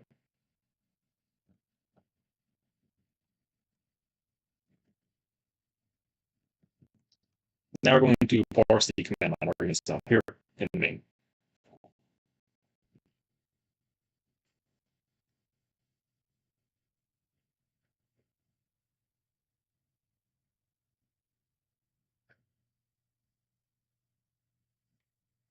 All right.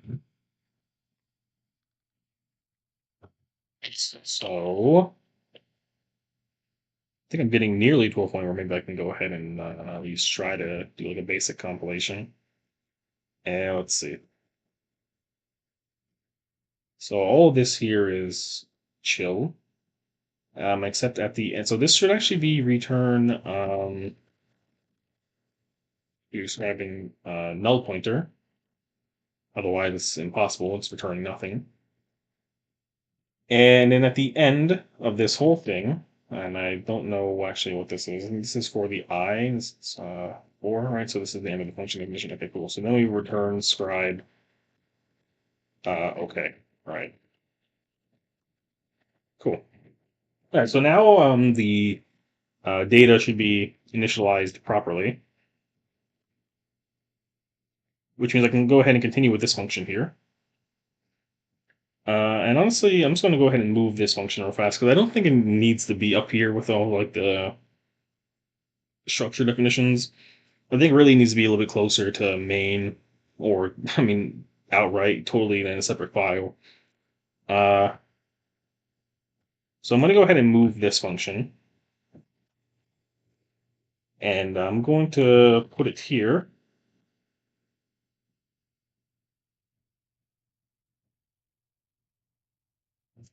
And I'm going to put this up top where it belongs instead.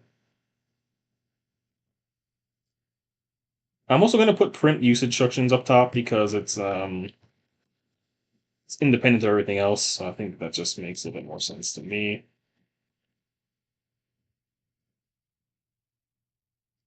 All right. I think now this be a little bit less cluttered, or at least I'll be able to move around this a bit more as I would anticipate, right? And also, I guess when you read the source code, it also teaches you a little bit of how to use the program as well. So I think that's good. Okay, continuing on, I'm going to now go back to parse the command line arguments. And here we go, and we do this, right? So we're going to increase the capacity, and if the capacity is insufficiently, actually now the capacity is increased, now we're going to go ahead and try to do a realloc, right? So the realloc pointer is going to be set to reallocating current argument data, right? And now it's going to be, since we're in the branch for here, runtime argument input files, we need to deal with a character pointer, right? Size of, just what should be,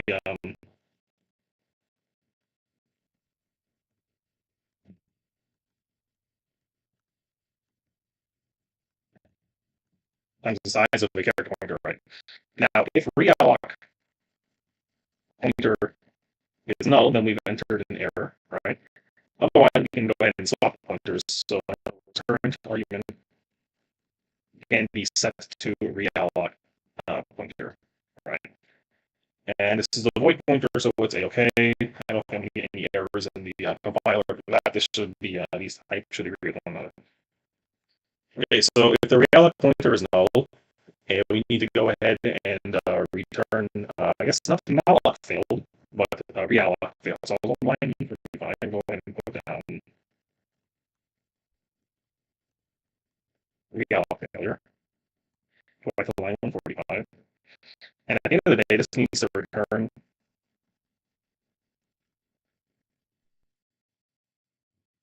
realloc failure. I'll just go ahead and tell the main is if that's supposed to do this, what I need to go ahead and do is I need to go ahead and free memory, right? After this, we jump from this point on the stack and down. So I'll do that. First, go ahead and print the standard error. What happened, which would just be good for some basic logging and debugging. All right, so specify that it happened within this function, and then we're going to go ahead and say that what do you call it? Yeah,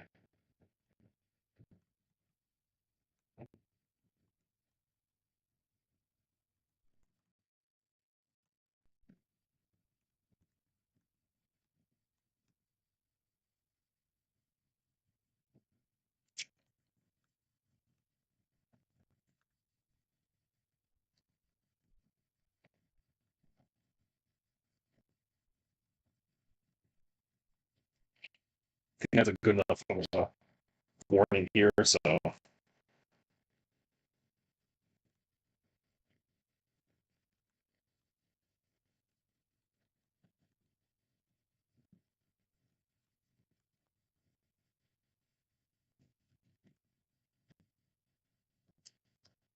just kind of describe the activity that are happening here. Okay, so first we ensure that we have enough memory, and now we're going to actually just go ahead and continue indexing, right?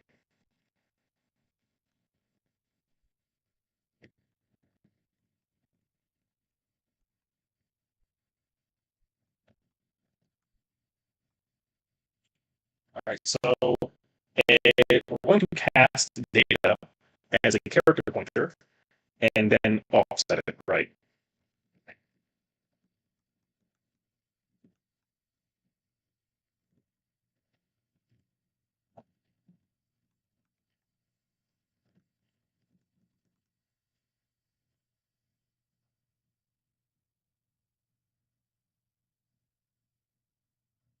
Well, I guess actually I need to cast this as a character pointer. Ooh, that's hard, huh? Hmm. Let's see.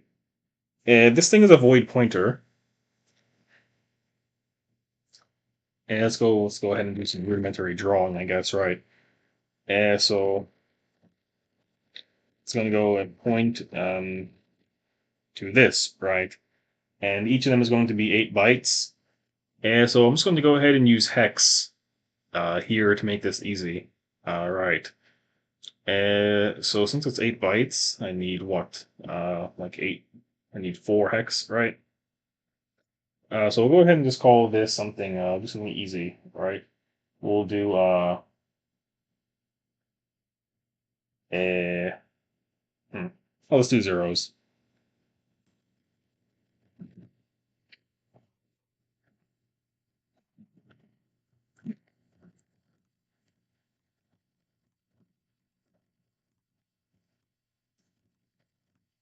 Right. When I index this, I need this to know that it's indexing in terms of 8 bytes, right? But if I put character pointer, then it's going to think that it's actually indexing in just 1 byte, right?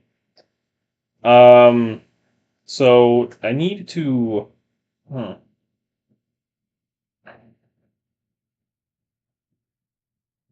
mm,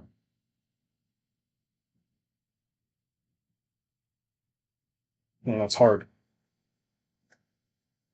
That's indeed hard. I think I have to use I think I'll have to use memset, won't I?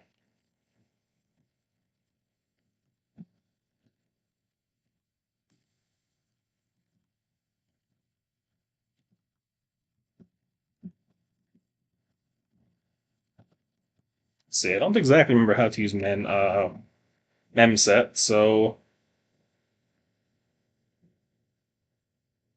oops. Okay, how to use memset, right. Memset takes 3 arguments. It's the size, it's the count, uh, fills the first n bytes of the memory area pointed to by s. Okay, so that's s and the offset. So it's really just a void pointer there. Um, it's the constant byte. What the fuck? Are there some examples? This is a little bit confusing the way they're specifying it. I know memset's not hard to use, but it's been a while since I used it. It fills the first n bytes with the constant byte c. What if my value is larger than that? I think I'm. Jesus, okay.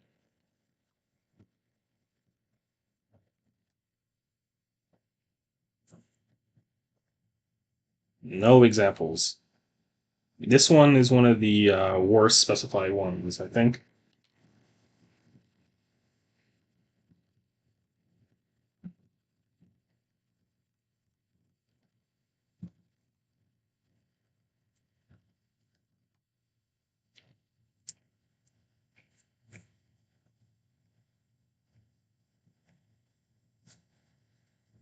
Uh, yeah, value must be in it. Why? That's really weird, isn't it?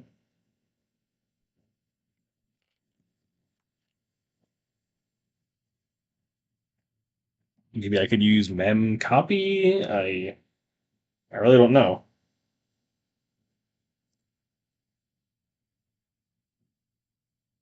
Yeah, and he's okay. So memset is only used to set a particular value. That's not exactly what interests me though. More what interests me, I guess, is mem copy, where I want to copy existing memory into somewhere else. I guess.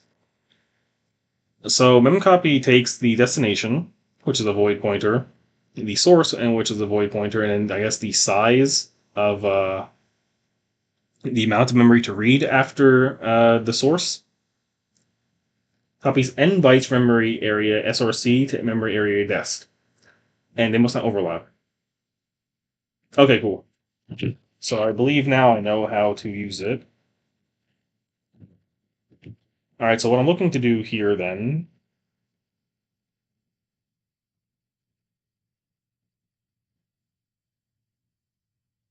Yeah, so what I want to do here is I'm going to do memset. I'm going to be doing memcopy. The destination is going to be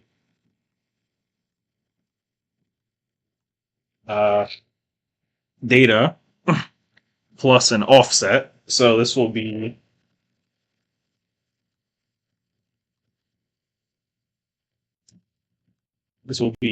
a current arguments length.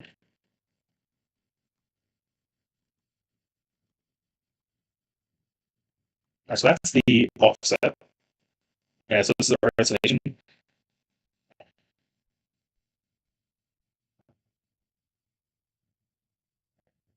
And this character pointer is going to point to. Hmm,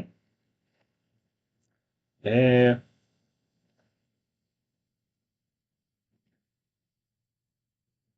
this character pointer is going to be. Eh, yeah. We're not copying the actual value of the token. We don't interest. That doesn't interest us. What we're interested in is copying the literal value, right, of this pointer, not the first value. Hmm.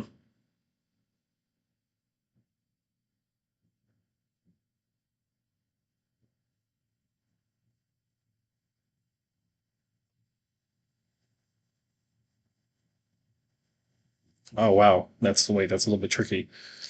Eh, because I don't know if I wanted the pointer to the pointer. I just want its value.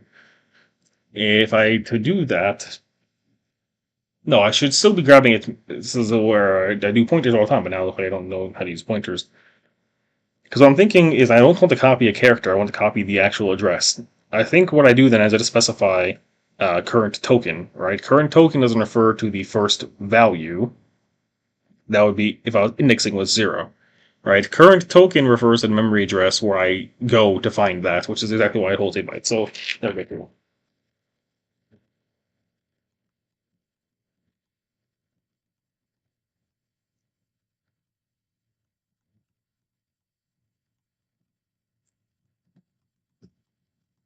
And it's going to eh,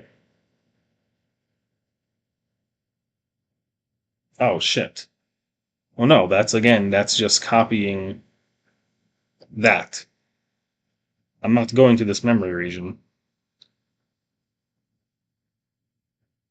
Fuck. That's hard. I just want to drop this value in there. I want to write 8 bytes to it. But I think what I'm doing here is I'm going to this and then I'm writing Jesus Christ. Yeah, because current token is a pointer, so actually now I'm going to the pointer. I think then what I want is to go to. Wow, that's hurting my head.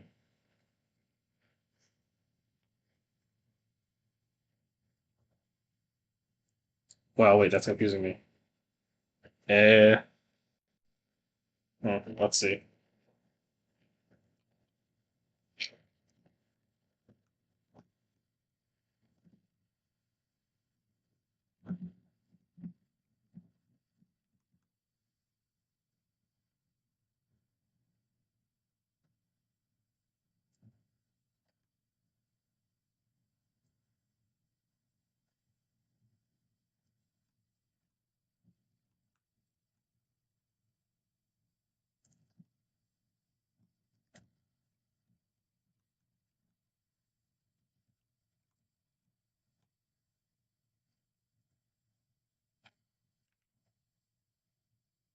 Yeah, I want to copy memory address to the memory block. I don't want to copy data from there.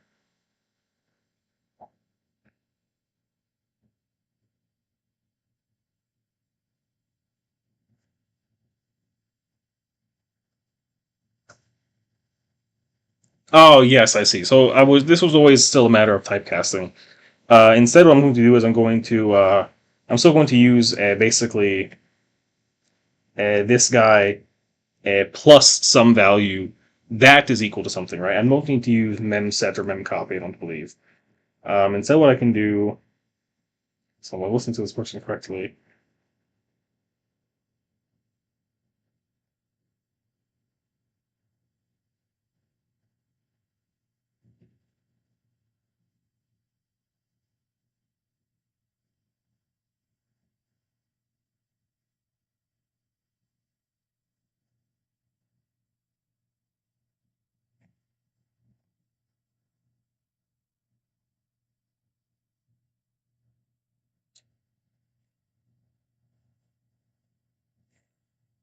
Hmm.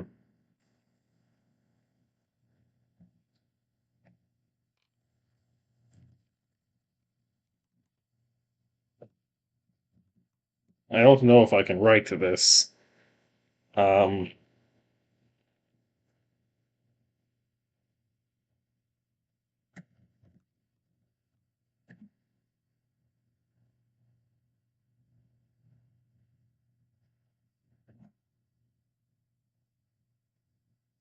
hmm.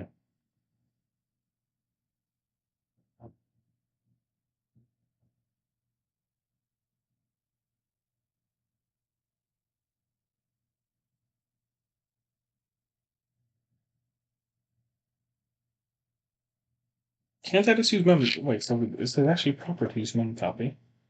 Is this person saying this does not work? This person is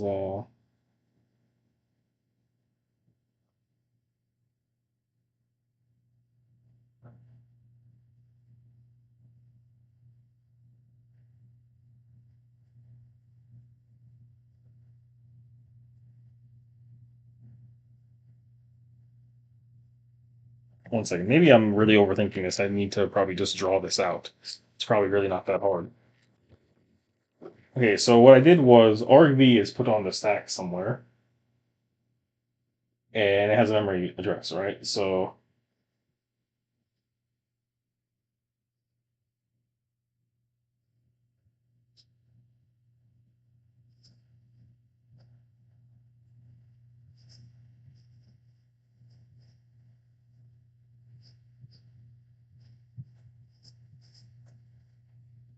and actually, this thing here is storing memory address, right?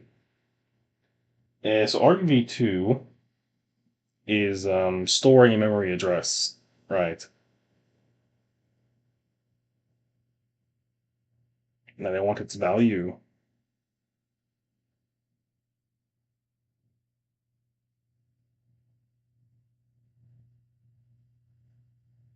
Huh. So otherwise, memory is where that memory is stored. Okay, think I think this is proper. Yeah, I think the only thing is that I need to I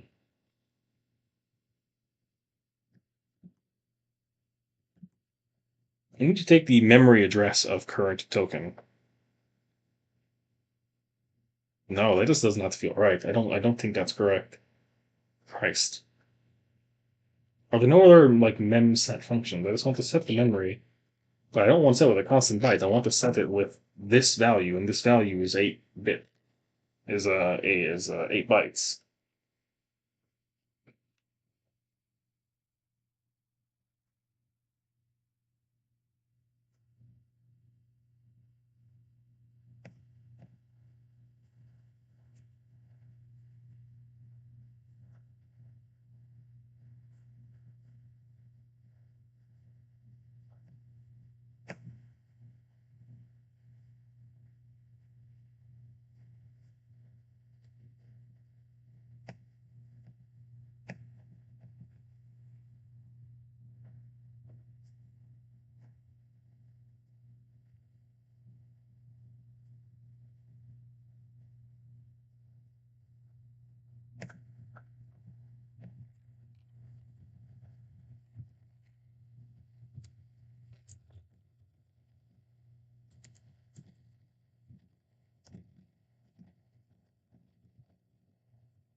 Yeah.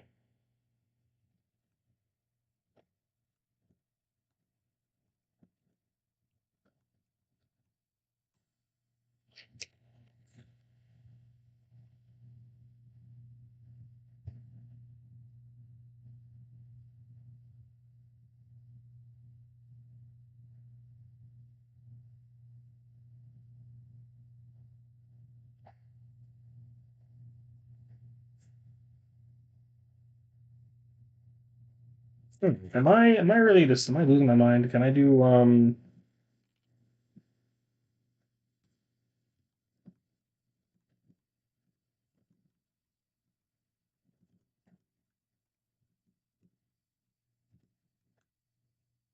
yeah.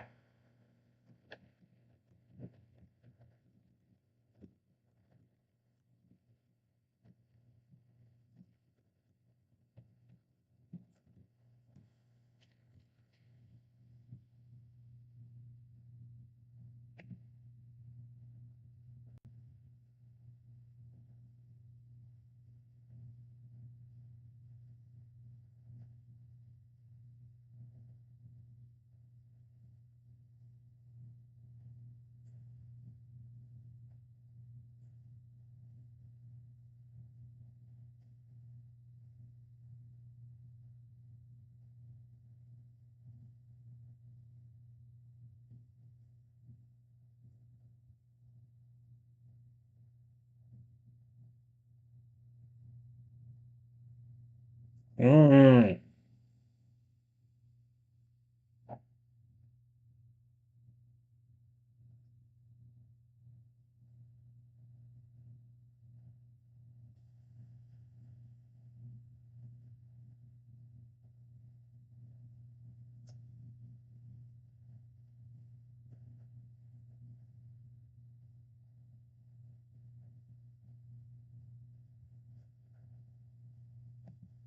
I'm going to do something that I don't want to do. I'm going to ask the AI at this point. I think that's wrong and largely unnecessary, but I think I'm going to do it anyway, actually. Yeah.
Well, would have given me an answer, but whatever.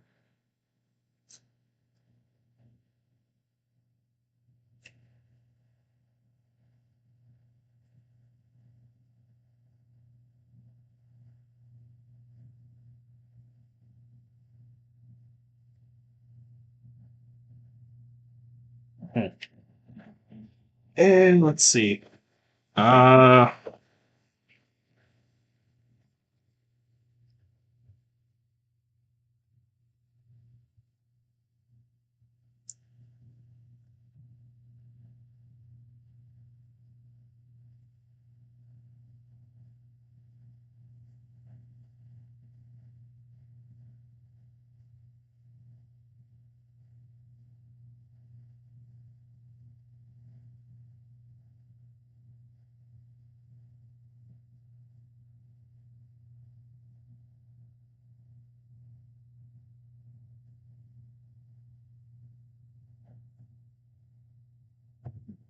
I suppose the pointer to the pointer is okay. I really don't know.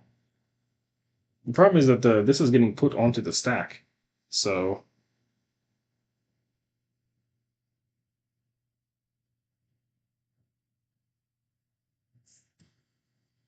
hmm.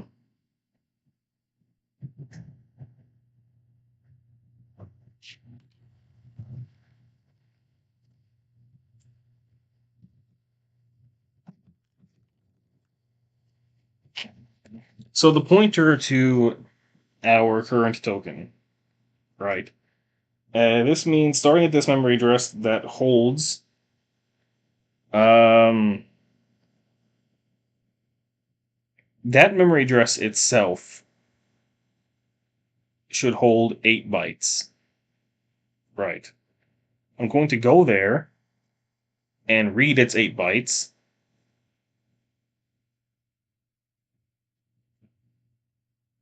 What the hell? Okay, if I just give it argv I, right? I'm going to go here, and I'm going to read 8. No, this is a pointer, so it's going to take this pointer and navigate to it, right?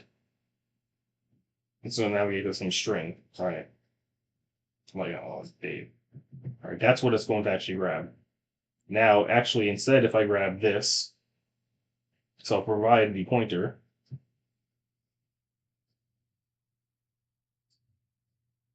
then it's going to go that memory address and it's going to read these bytes. Okay, cool. So it actually, I am using memcopy and I'm using the memory address of argv I. There we go. Oh my god.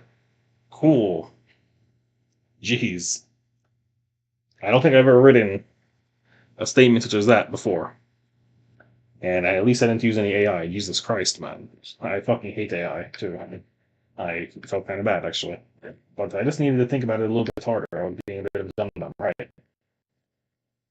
Oh, that's what programming is all about. Programming is all about thinking. All right, so and now that that is done, see, I believe memcopy returns something, doesn't it? So we'll return amount of bytes that it's actually returned, right? Returns a pointer to dest. What the fuck?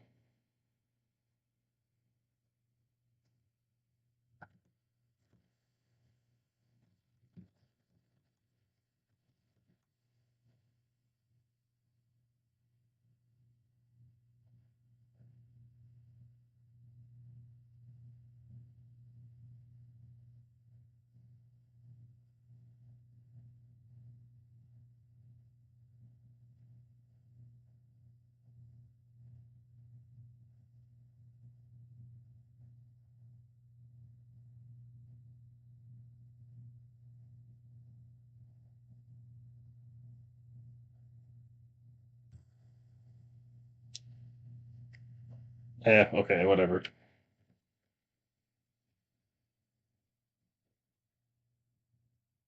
This will be the offset. Uh, so yeah, and then we add that item to its index, right? Cool. At which point I also need to update its length. Okay, now the function at this part is done, right? And basically, we end up doing the same logic for all 3 of these, I believe.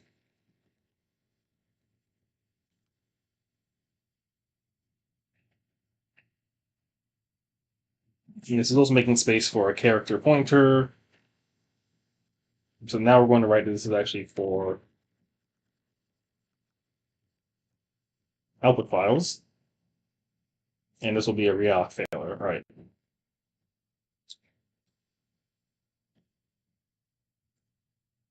And actually, it ends up being the same idea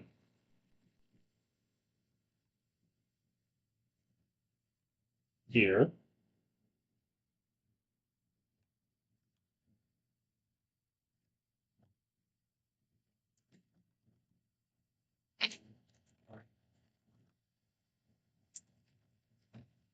Okay.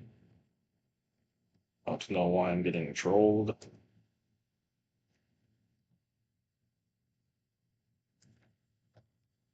I yanked it.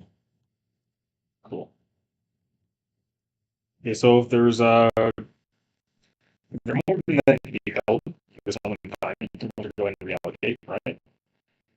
Just so you know we're not up the files or files we're doing style sheets to keep track of where yours to the right. Uh, yeah.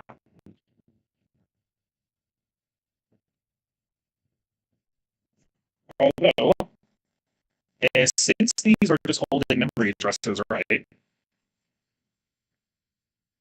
What that means is I could actually probably go ahead and use what do you call it?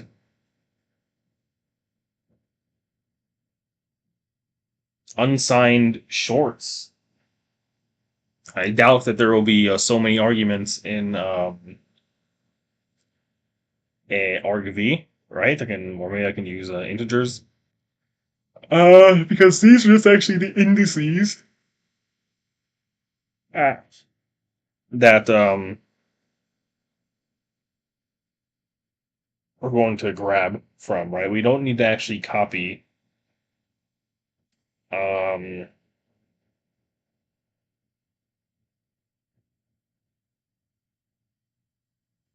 but then that's going to become even more convoluted because now I'm trying to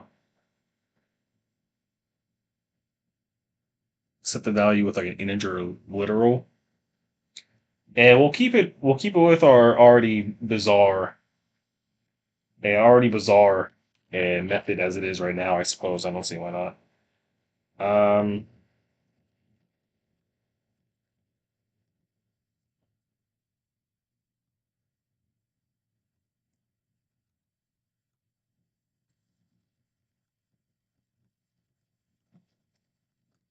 so in this case, we're accumulating. Um,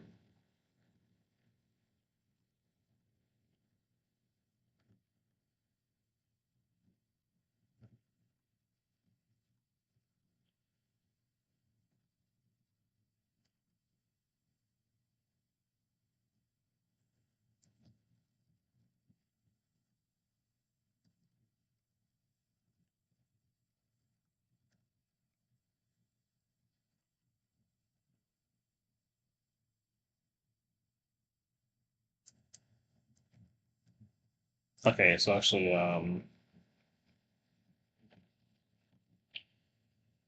there we go.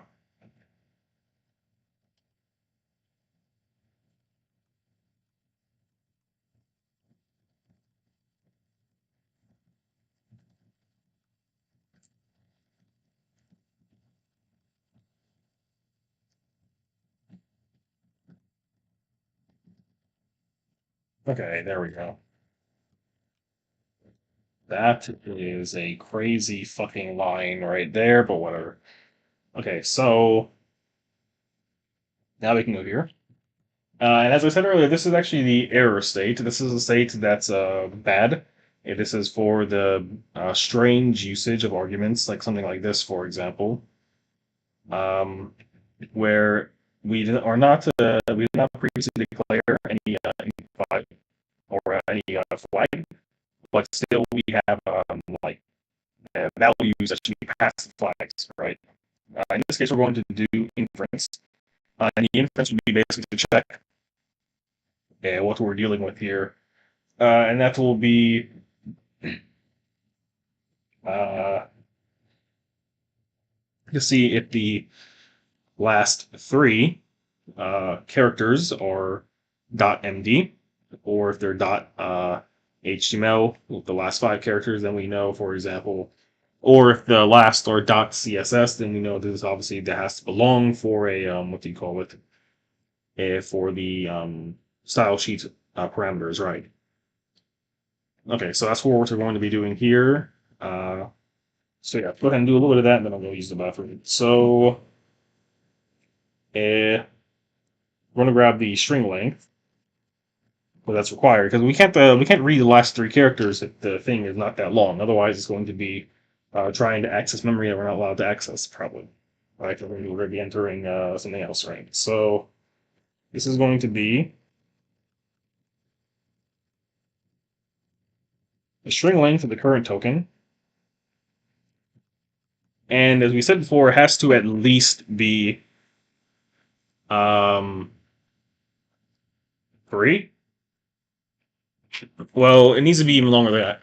At minimum, it must be 4, right? Um, because it can't just be like nothing.md. It needs to be like a.md or something, right? So if it's at least 4 characters long, then we can check the thing. So that's the minimum length that it must have, right? So we can outright say just get out of this entirely if it's less than 4, right?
That's the essential error code, I think. It's just quite a bad token, but it's like parameter value before. It's a long, um, it's a long ass name, but I think that kind of just really describes what problem is there. So you have to leave it there.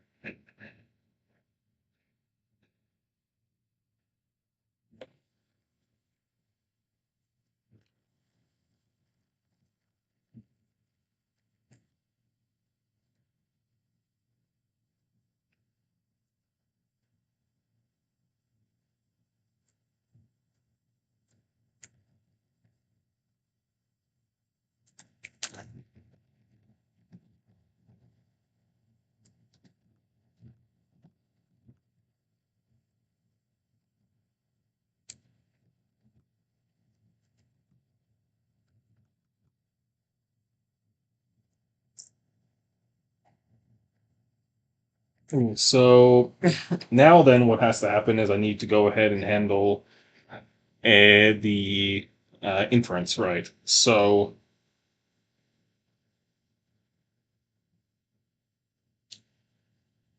first, I'll check if the last 3 characters are not MD, right? Then, in the else section, I'm actually going to check if the length is at least uh, 4. It needs to be at least 6 characters long for if it's an output that has HTML, because HTML is 5 characters. So the minimal name could be like a.html or something. Or in the case of CSS, if it's at least so I'm going. This is going to get a little bit ugly with the branching. Uh, but it'll be okay. So anyway, um,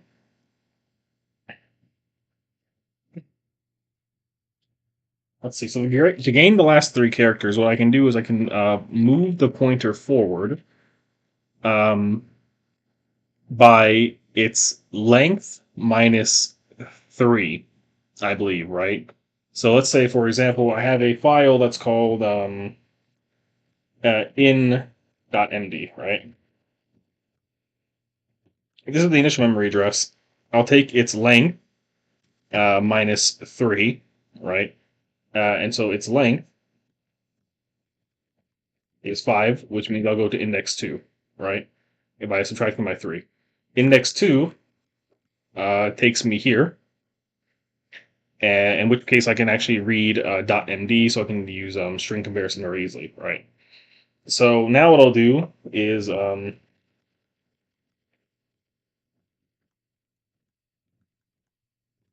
if current token with an offset of 3, um,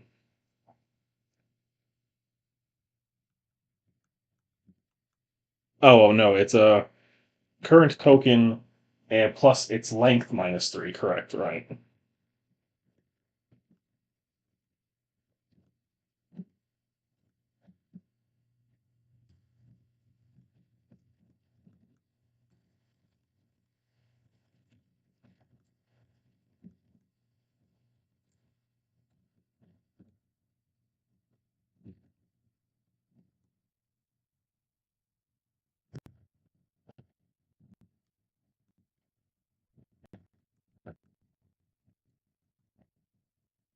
Okay, so this is just going to be us pushing it into the input file buffer.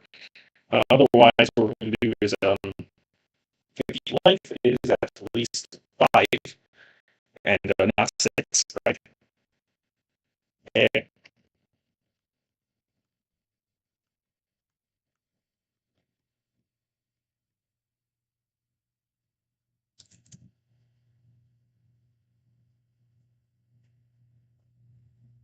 so if it's at least 5 characters long, eh, ooh, that's a little bit hard, right?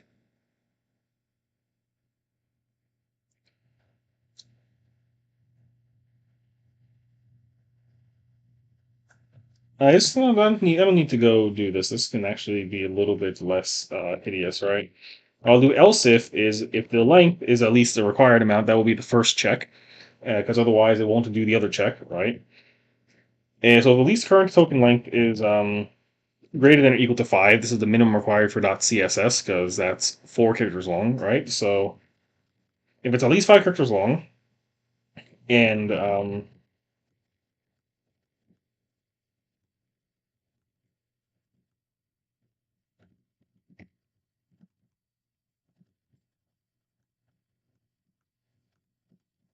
this would be -4, right? And, and .css is 0. Then we have some stuff, right? Now, current token length is at least 6 characters long for the 5 preceding, 5 trailing .html, right? And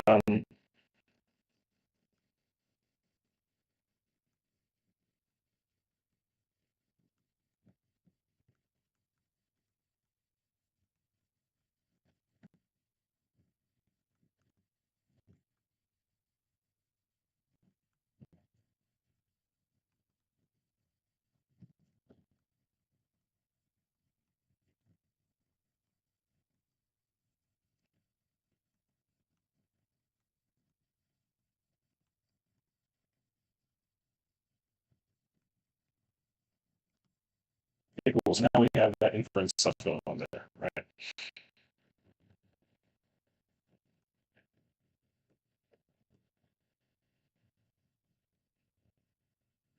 So we can choose to go ahead and directly copy and paste and logic right. But the type is none, so we can't use the current argument token. Um, so what will happen is actually we'll just continue to read these, right?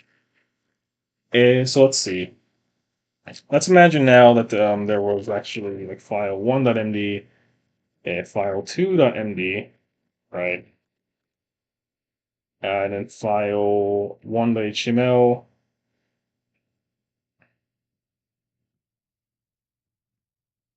and file 2.html. So in this case here that we're focusing on, right?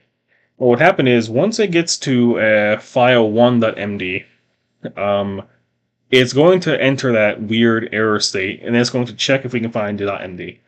Then what it will do is it's going to, in behind the scenes, set current parameter to the input one on the stack, right? As if there's never specified. So then when it reads this guy, actually there's no problem at all. It doesn't ever enter that. It doesn't ever enter that case none. It actually goes directly into case the input file case, right? And it will handle it accordingly. The problem is this guy then, right?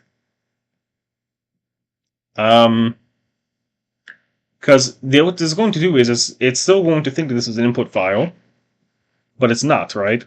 Because since there's no output flag, it's not going to treat it as belonging in the output buffer, right? Instead, it's going to put this into the input, which is incorrect. So what has to happen actually is that this shouldn't ever, when it first reads this, it shouldn't actually change behind the scenes the current argument value, the pointer within that stack, that little memory area, that array of 3 runtime arguments.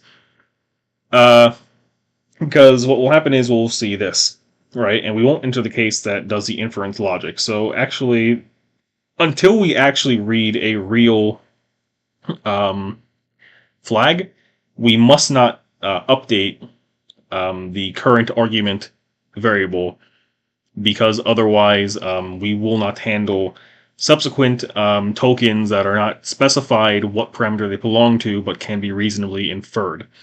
So we are not going to actually update this. We're not going to update the current argument. We're actually just going to paste the code logic directly in there and remove references to the variable known as current argument, right? Or yeah.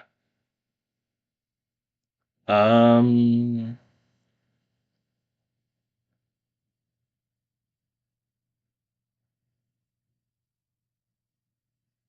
This is still a problem because the type is never none. Uh, yeah, current argument type will never be this, right? Um, we would need a different variable.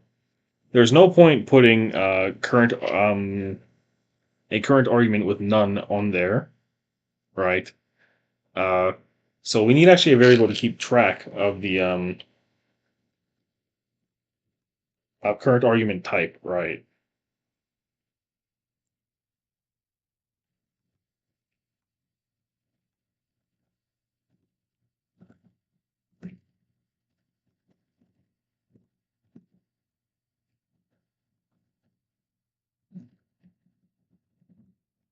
And there should be runtime argument none, right?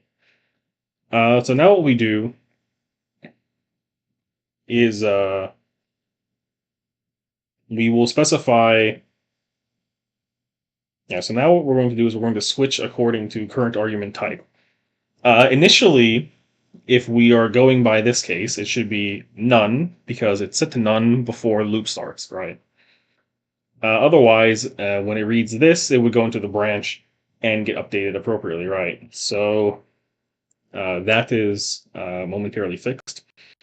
And the real issue then right now is that this logic needs to probably be changed. Where here,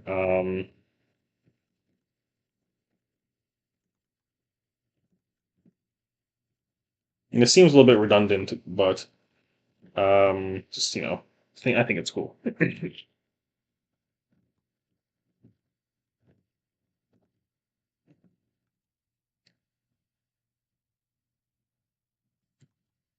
What the fuck just happened?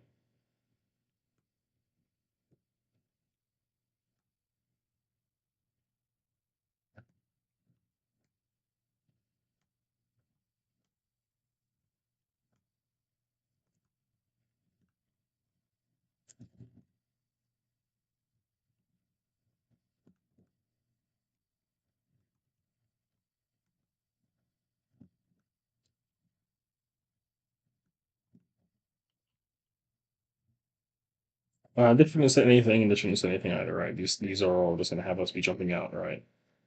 Um, and then we'll do the same thing down here as well, right?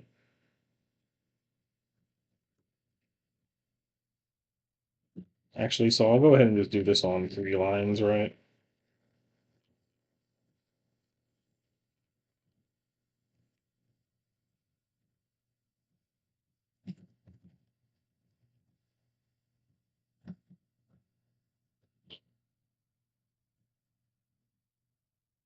Okay, so then what I'm interested in doing is this. Cool.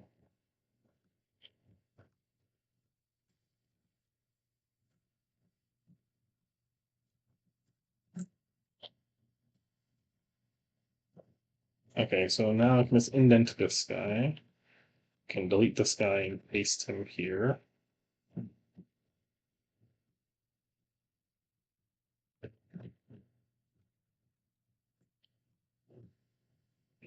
Cool. So I believe that should handle what I was trying to do,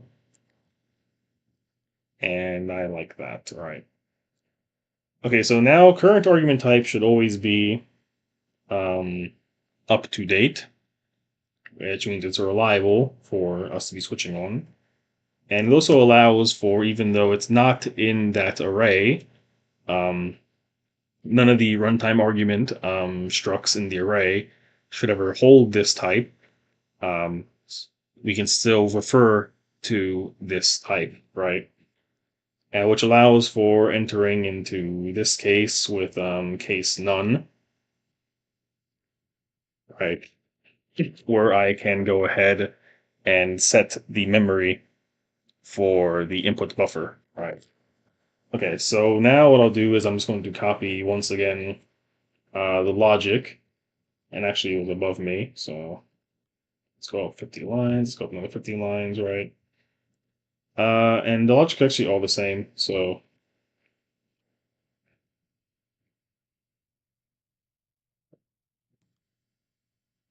yeah, the logic is all the same for all these. Um, which actually means it doesn't really matter. So this could kind of all be consolidated under, maybe I don't need to use switch. I think maybe this could be cleaner if I just used uh,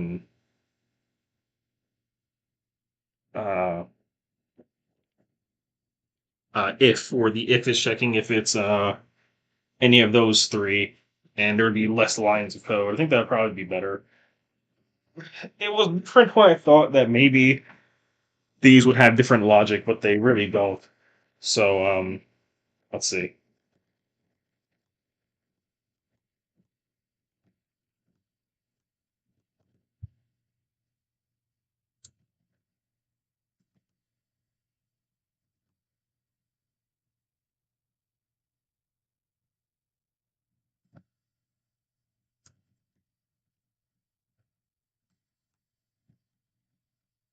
It's going to be a very ugly kind of thing,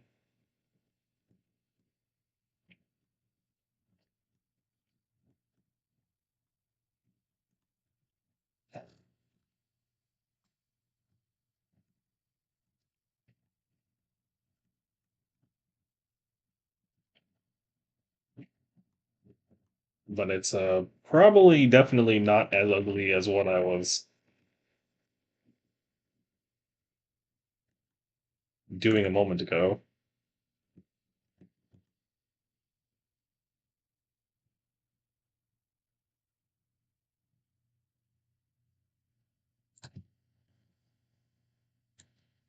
And what the fuck did I just do? Okay, well, I want to redo that. Not that. I don't know what the fuck that was.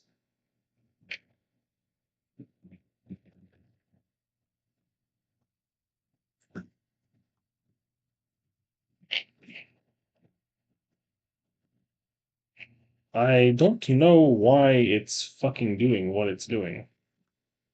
I. Okay, whatever.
Yeah, that's really ugly, but that is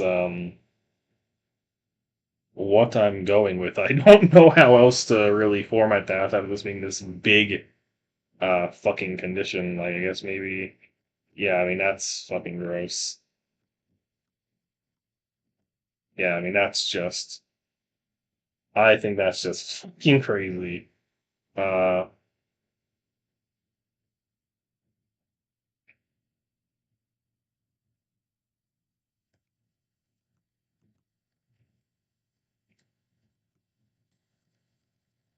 Maybe it's better if, like, all those are at the end. I don't think that really made it better. I think it still looks fucking terrible. But whatever. All right.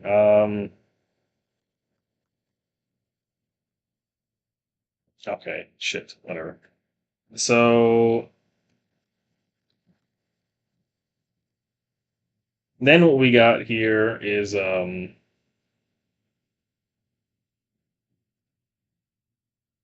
basically else. I don't think there's any other arguments, right? So I guess this would be. I think I want to be explicit about it being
so actually what's funny is I didn't copy the entire logic. I'll take this here and I'll even use the even copy the break as well, but actually I'm taking the break away. Okay, so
All right, so really, this is where the inference logic should go.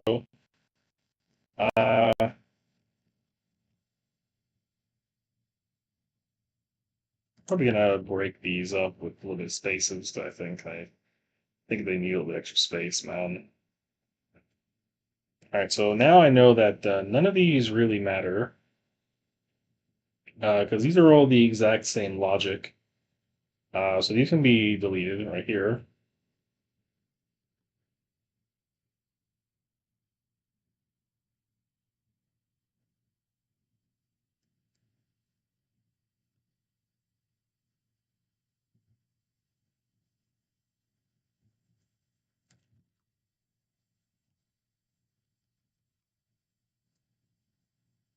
I'm just gonna put this code here, just because it was.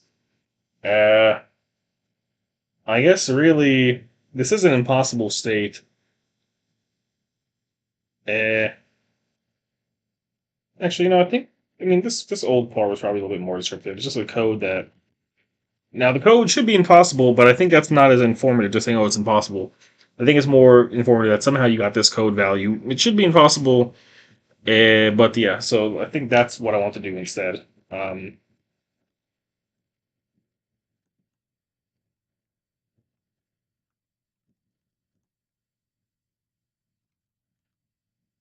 Okay, so now what we're going to do is if the runtime argument is none, if the runtime type is none, and then we're going to go ahead and do this, right?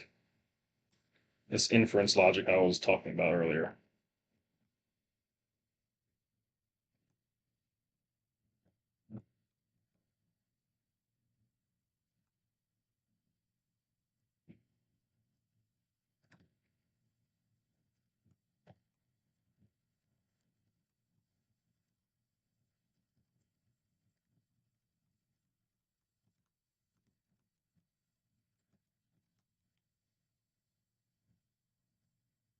All right, and then this stuff is actually just left over and no longer belongs.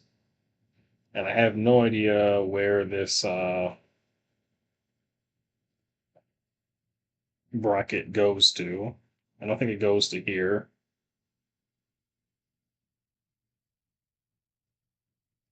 Yeah, this is just junk that got left over, right?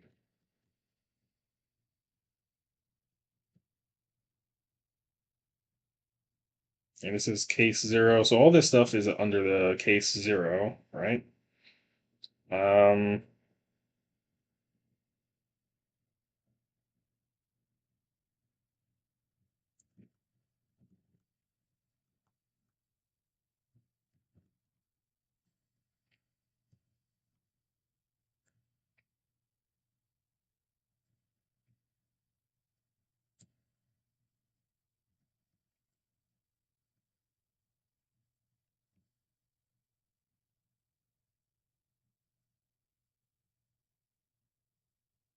just making sure. Yeah, so this goes on a direct line up to case 0. So this should just be a break right here, right? Good. All right. Let's see. So that's done. Now, again, if we're inferring that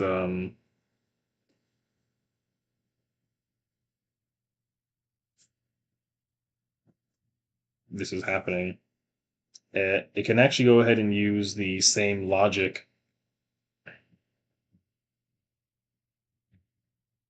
here.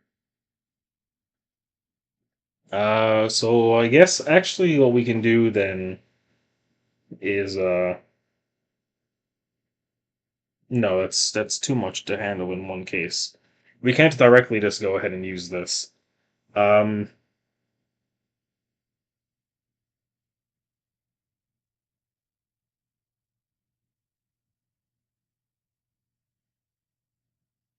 this doesn't need to be a function. It would be nice, but I don't think it needs to be. I think what I'll just do is I'll just go ahead and take this. I'll paste it in 3 times, and just ensure there's sufficient. There's addressing the correct buffers, right? All right. So right now there's no such thing as current argument, right? A current argument is going to refer to arguments and this would be the inputs, right? So runtime input files, and right now then we'll be dealing with its length number, right?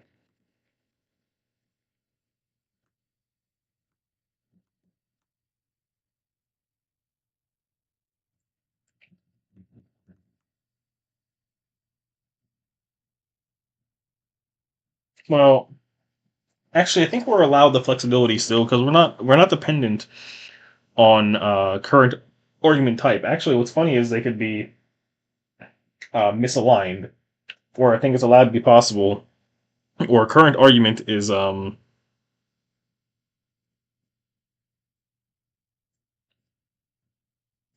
something different than what the type actually is. Because anyway, what will happen is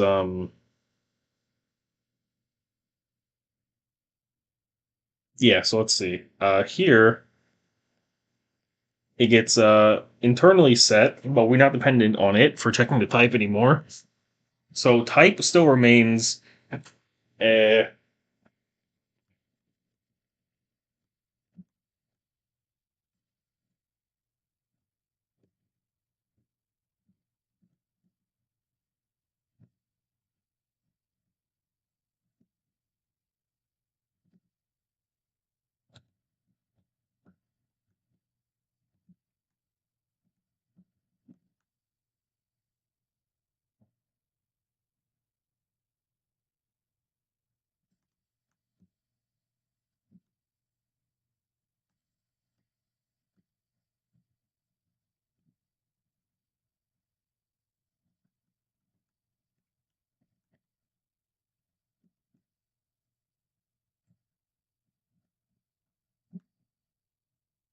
and that's okay because later when we find this, the type will stay none, so that we can continue with this inference stuff. But it knows to address the correct memory because it will set current thing to whatever, right? And let's say, for example, actually they did decide to say output, right? Well, what happens is that at this point, the type gets set properly and the pointer gets set properly, and so it doesn't matter that we changed this before. So we can do that. So that is a-okay. That won't mess up any of the logic that is allowed to be done. So actually, I don't even need to change this code at all. This code can simply just set current token to be, current argument to be what I want it to be.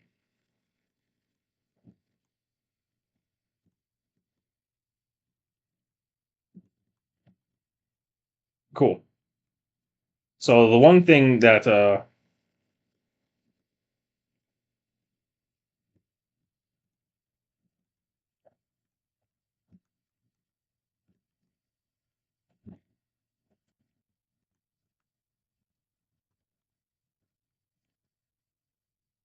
so yeah.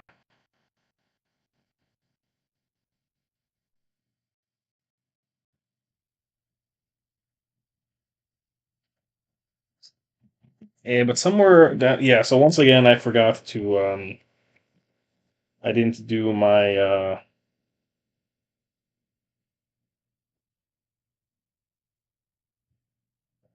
I didn't do my pre-indenting correctly, right?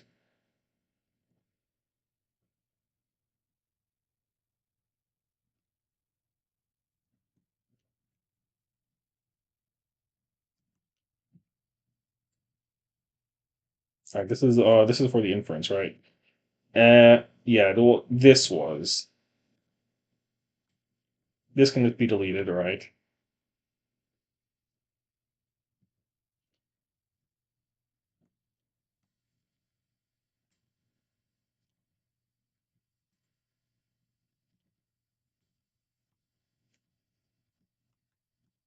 There we go. And now this is for this, and this is good here where it belongs. Okay, now I can copy this and I can paste it in.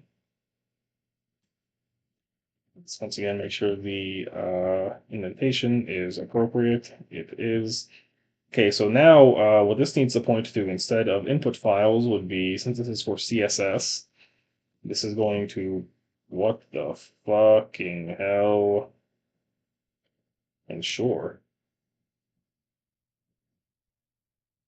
Okay, now weird. Style sheet, right? Because this is for CSS. Cool. Now, once again, I will paste this logic here. Oh shit. Anyway, I'll paste this here. And now this is for HTML, so this should be pointing to the correct buffer, which would be the runtime output files, right?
So line 248.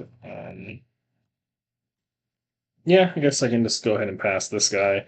I could also say like inference failed, but that's not really necessary because it's more about the fact that this thing was passed before the relevant parameter was passed. That's more of the issue, I'd say.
That's a pretty ugly fucking statement, but I hope it will work. I don't know.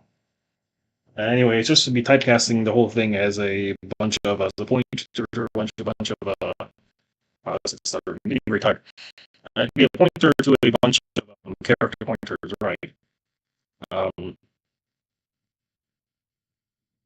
and so I should be able to go ahead and grab the string there and print it to right. And that is the plan. Um, yeah. Okay, I think I should be able to compile this now.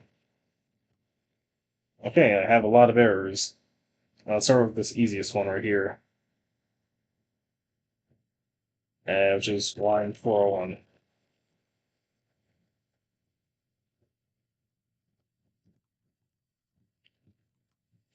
Now, of course, it's going ahead and start from the first error. Uh,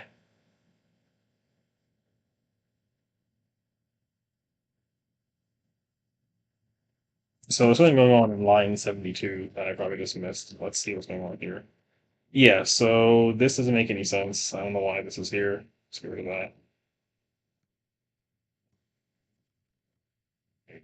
Okay. So that error is gone, but since this is a struct, um, it doesn't want arrows. It wants dot, right? So we can do that.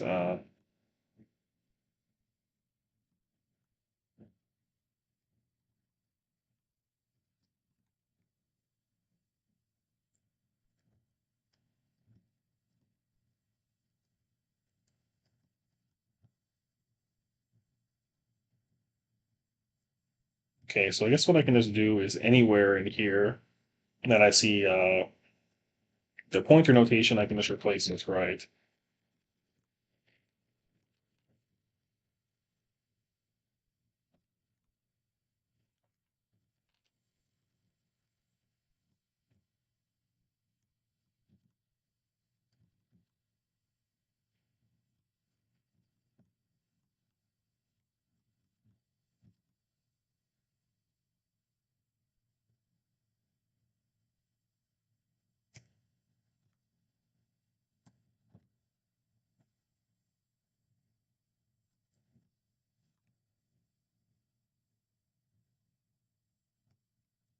There we go. So that got rid of a bunch of those.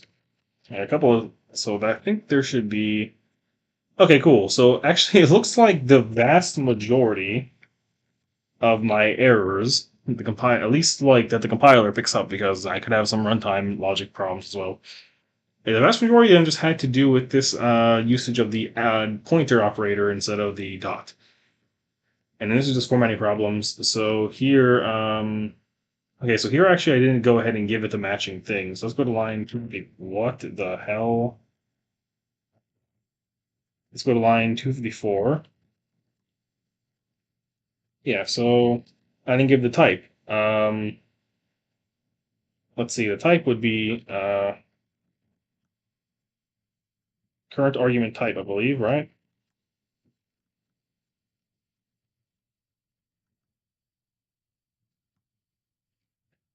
And so now here I didn't give it a pointer. You give current argument type that's appropriate for D. Okay, so this is still a line 254 problem.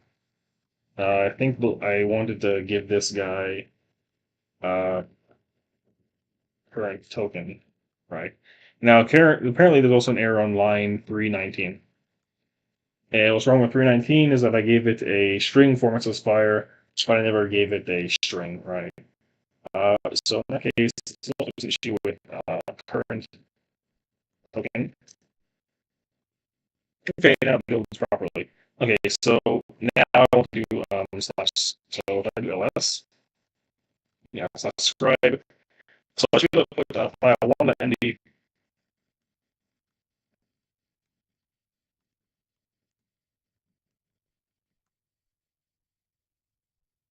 Okay, so I have a second fault, which means that this logic here is broken.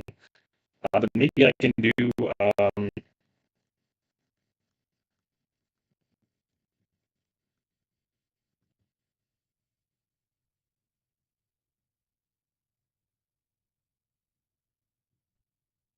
That's weird.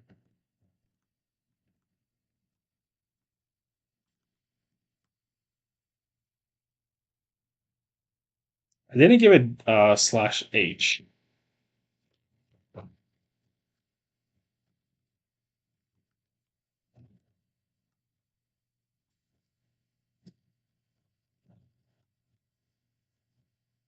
If argc is less than 4, what the hell is argc right now?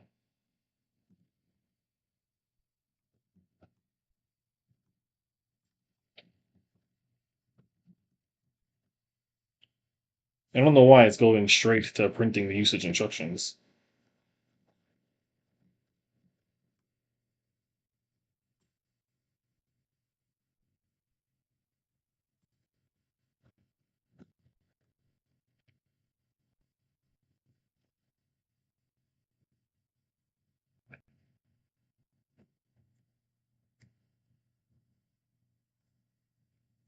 What the fuck? It said that argc is like,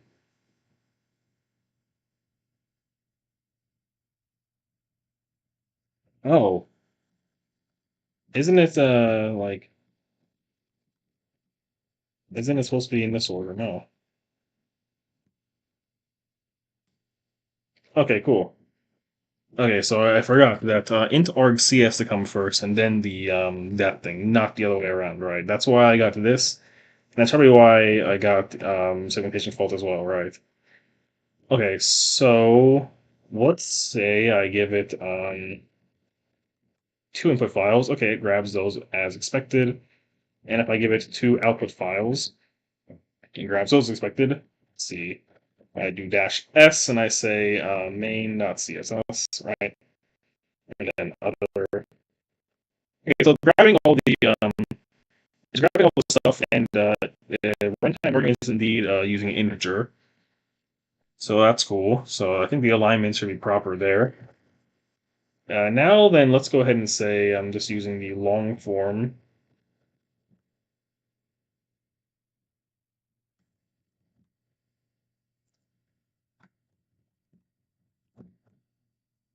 Okay, didn't have any issue there.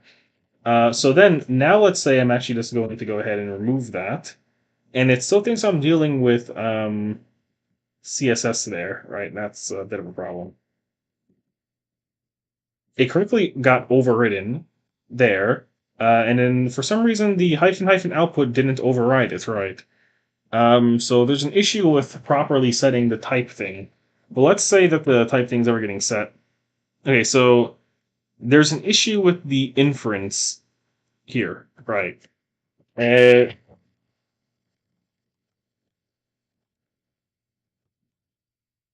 so I want to just check that it's going into the inference section the way it's supposed to in the first place, right?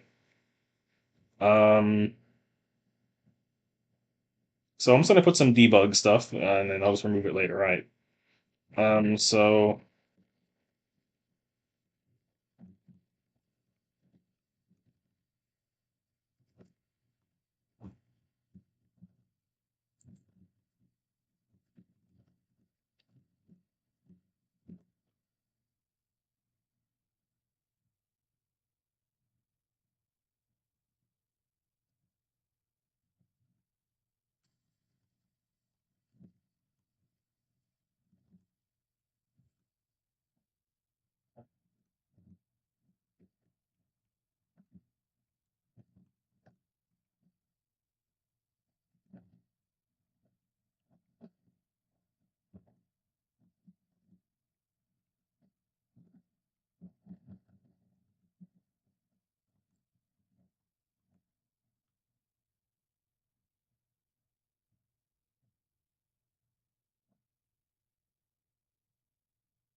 Okay, so something is going wrong after the first inference. It tries to infer that it's a markdown file, and it does, but then something happens there that goes wrong, and it never goes to any next argument. So something is wrong with that logic there. I'm going to use the bathroom, and then we're going to go ahead and try and address that.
Okay, I'm back.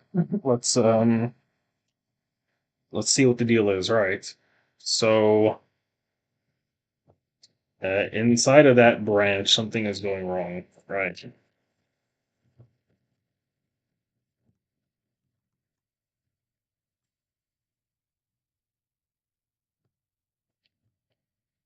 Okay, so here I do the inference, and I try to uh,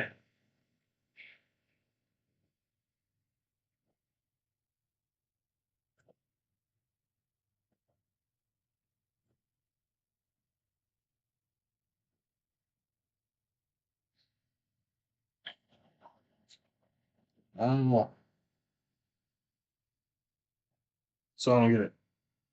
Hold on back. What's is it trying to I don't even know where it's happening. I don't exactly know what to look at. Uh,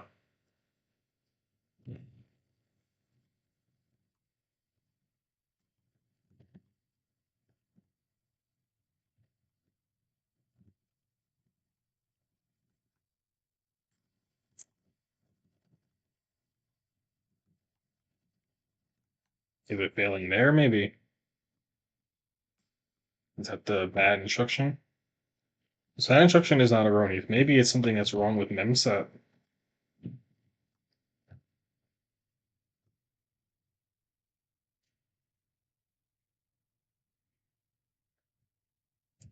All right. Let's see. Just so I can jump. I'm gonna have to be jumping in and out of this file quite a bit. Um, Yeah, I really could just execute directly from Vim. Maybe that's a better idea.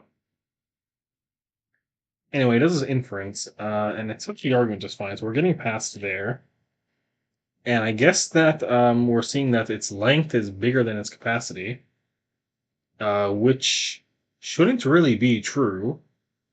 Um,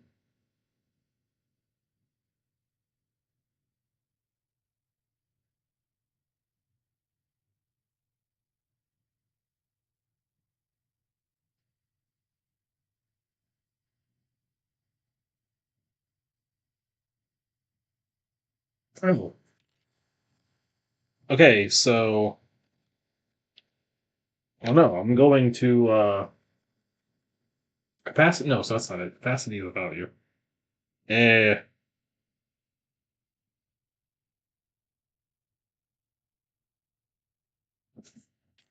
maybe there's something wrong here.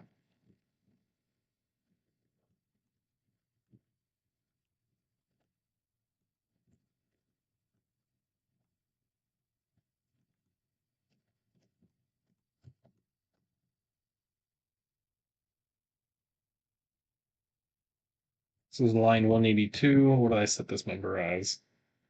Made these unsigned shorts, right?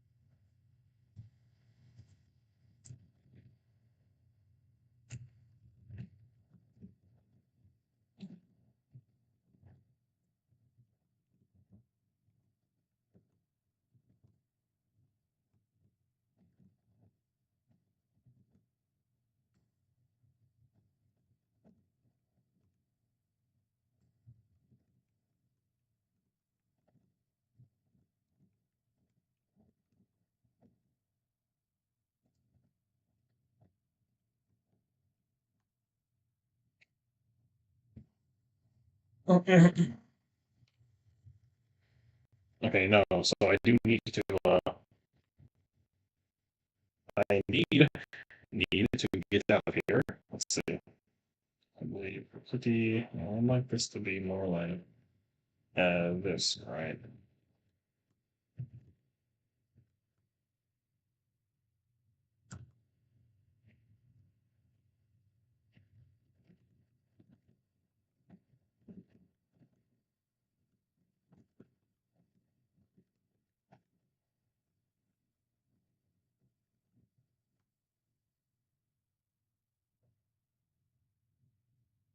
Hmm. So it's not reallocating. So the error is happening elsewhere.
Okay, so the mem copy call is bad. That's what's going on, right? Um, which means that it's probably supposed to be bad, even if it specify this thing, right? So what I should see if I do actually specify the flags appropriately, and what will happen is once I'm using more than can be stored, so I'll do a file 3 file 4 file 5 file 6 Oh, what the fuck? So it's reallocating with no problem.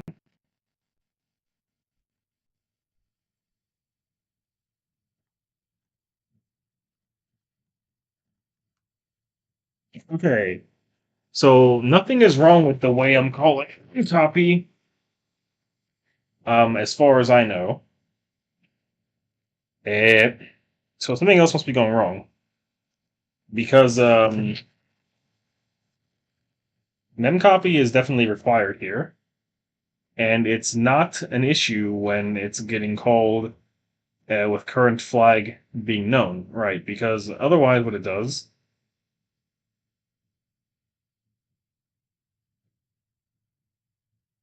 Oh, I see. This should not be outside.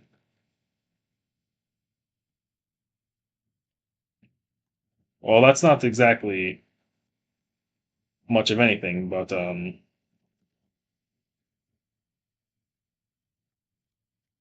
don't know. Yeah, that really shouldn't have changed anything, man.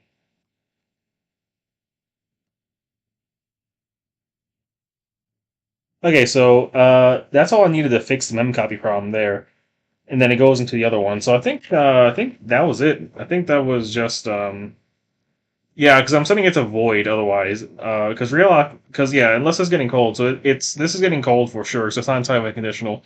Okay, that's cool. I see the problem there. Very easy, very easy. I just had to actually, and it was honestly right in front of me the whole time too. I think I'm just getting sleepy because clearly you wouldn't update the realloc to point to whatever realloc pointer is pointing to if you didn't actually update realloc, right? Okay, duh. So I think now, and once I correct that, there is no need to update pointers if we didn't even try update pointer, right? Okay, now if I run it, oh, oh, I didn't build it that way. Okay, cool. And so now, even though that's fine with the flags bar, it knows exactly what things do to inference, right? In which case, I did what I wanted to do, right? I wanted to do this. And even if I specify them directly, right? Now, this is still a problem I have to fix later, but I'm getting kind of tired, so I'm probably not going to do that tonight. So I'll make myself a to-do list.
Oh, yes. Uh, so that cannot be fixed, right? Um, because the input comes first, right? Inference can happen if you don't want to specify that, but I think so. For example, yeah, it's going to do that. because it never knows what to do. So you almost have to pretty much do inference for all of them except for this one, right? Yeah. Uh,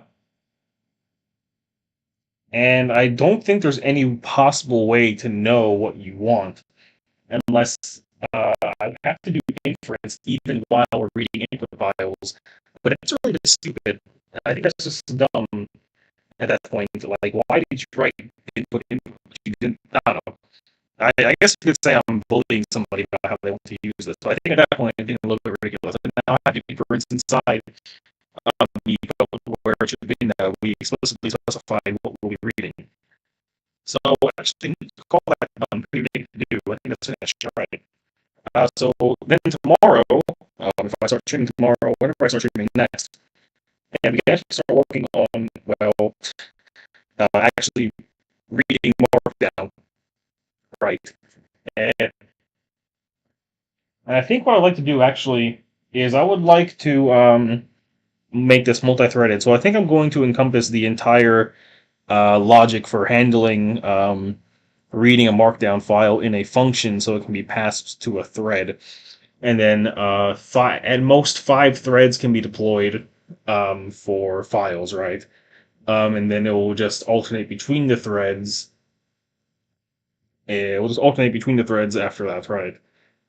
So, for example, once one thread is freed and no longer being used, it has completed its work, then that thread can be used for, say, some sixth file. So they'll be processed in batches of 5, right? But the multi-threading will make it faster as opposed to linearly doing it. So I'm going to have this all encompassed in a function, right? And that function can be passed as the subroutine for the threads that get deployed, right? So that will actually go in my to-do.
So what I mean by this with the custom markdown syntax is probably like annotations, right? For example, um, I'm going to say that if you want to say that actually this whole thing should be contained in a div, and then later, because you can also just write div, right? Um, but actually, so what I'll do then is I'll add this idea of like building blocks, right? Um, but even then, that's really what your CSS is for. I don't know. Maybe, for example, let's say you want a 2-column layout, right? Then what I'll say is you could put something like 2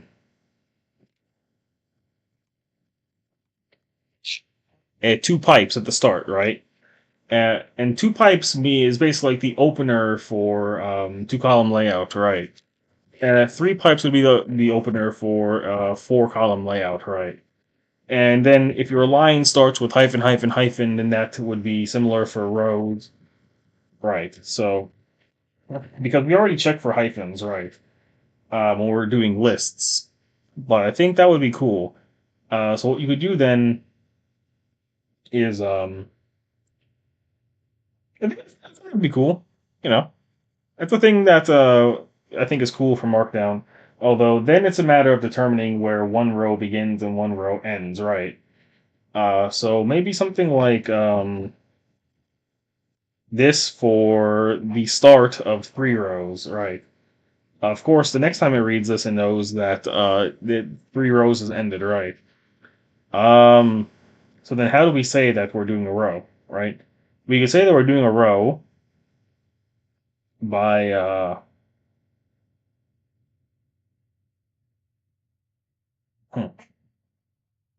can say that we're doing a row.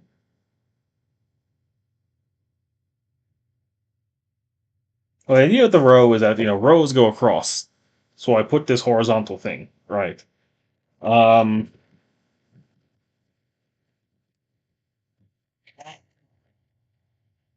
so maybe um, if it reads something like this is a row. The next time it reads a single line that has this, it's a row, right?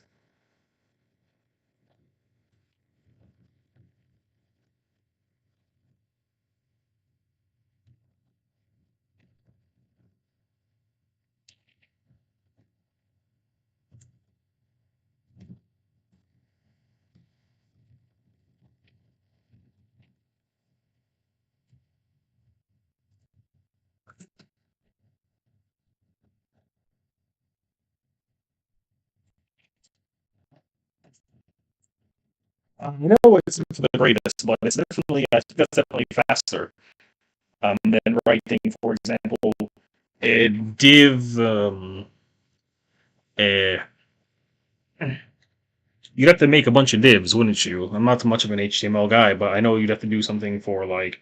I think in comparison, doing this in HTML would take so much more time, and will also be a little bit harder to parse through. I think this is not great. Maybe there's another way I can deal with this, but definitely this is superior than having to write something like this, I think.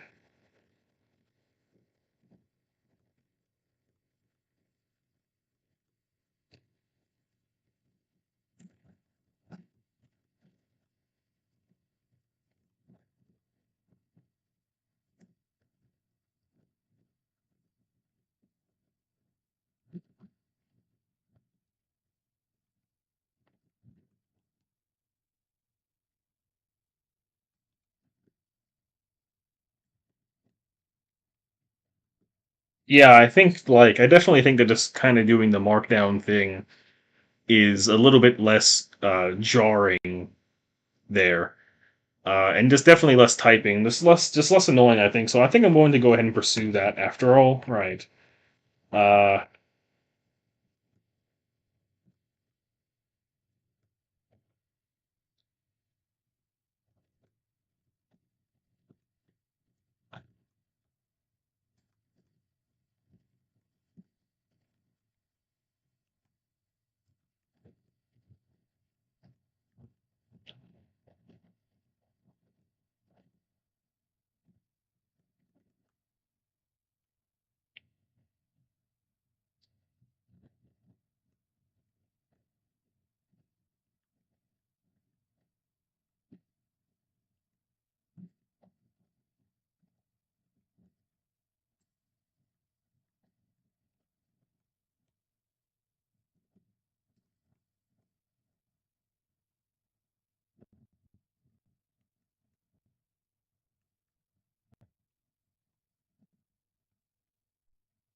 and then so similarly, we have something like that for the column layout as well, right?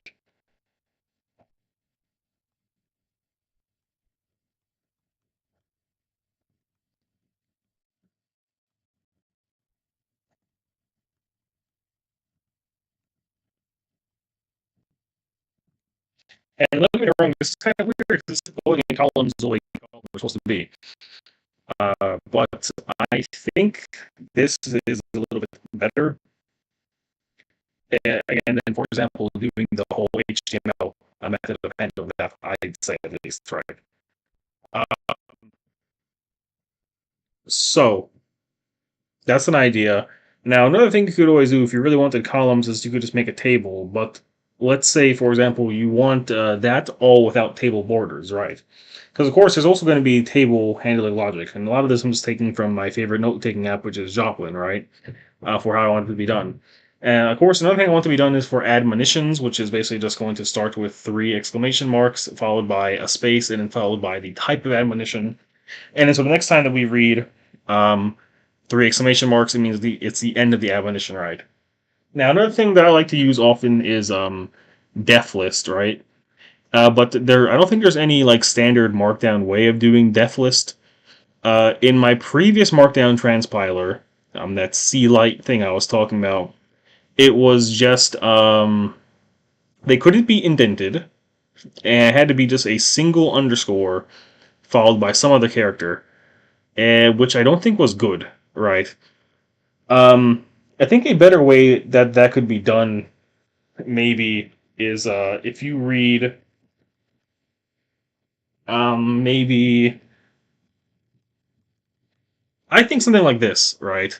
Um,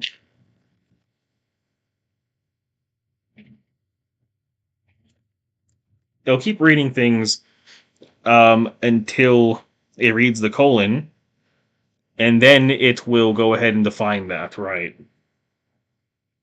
Now, of course, what this means is that you can't have something that just begins with dollar sign unless you escape it. In which case, it means that don't do the regular logic where this dollar sign means that this is a def list, right?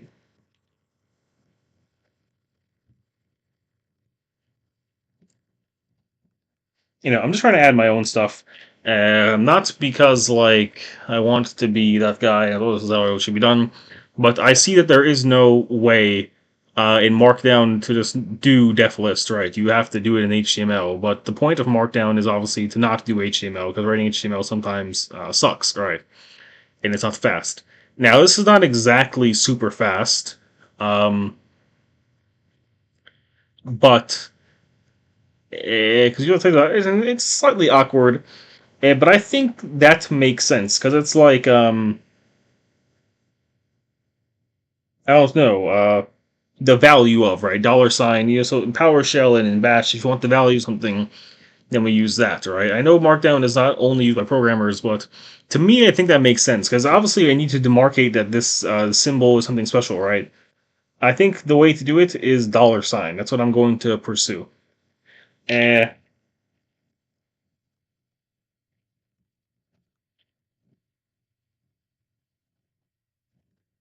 and definition will just continue on until the end of the line, right? Um, so once it sees this dollar sign, what it will know to do actually is hmm,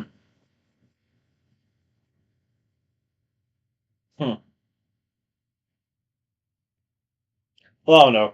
I'm unusual in that I don't ever really use def list. I actually where I put a bunch of DTs under it. I usually just do a def list and I put one to like the formatting style, but I don't like how much space.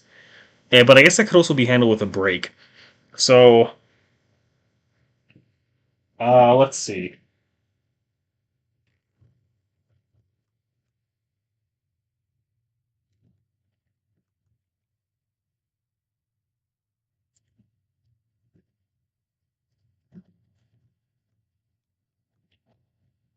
So I guess here there could be this idea of instant def list, where there's only one, and then there could be actual true def list, right?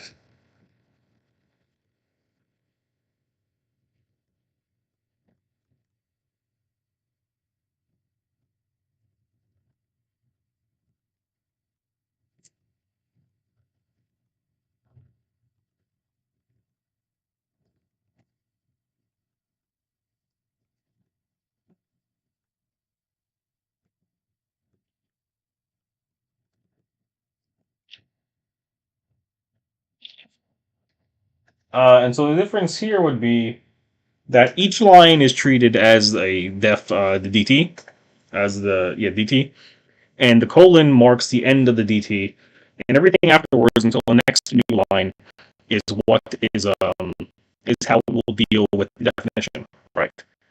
Uh,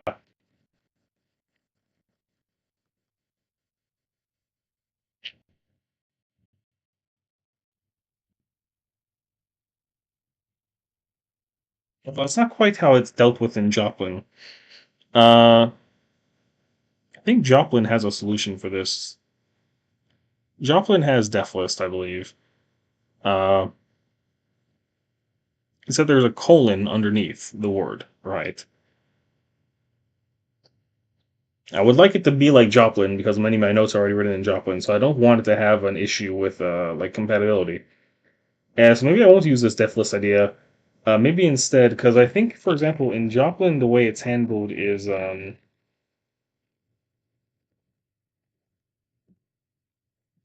right. So I guess what I can do is I don't. But the thing is, I don't want to read all lines into memory either.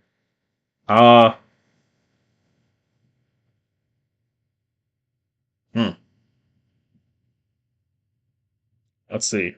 Because now I have to come back with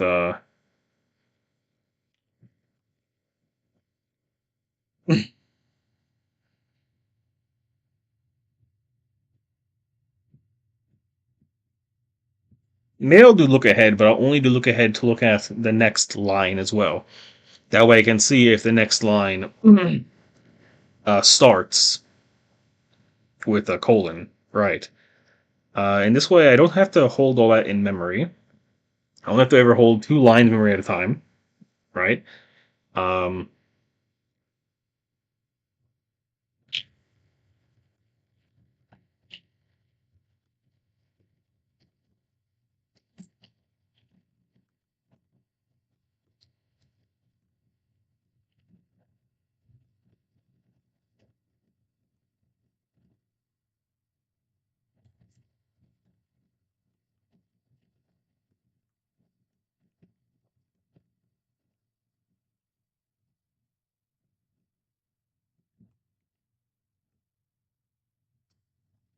whatever, that's it. So,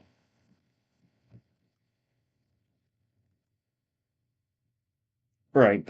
So I go ahead and commit this, right? Um, Now I don't think I need to commit binary data. So I'm not going to go ahead and commit the build. So I need to update my git ignore, right?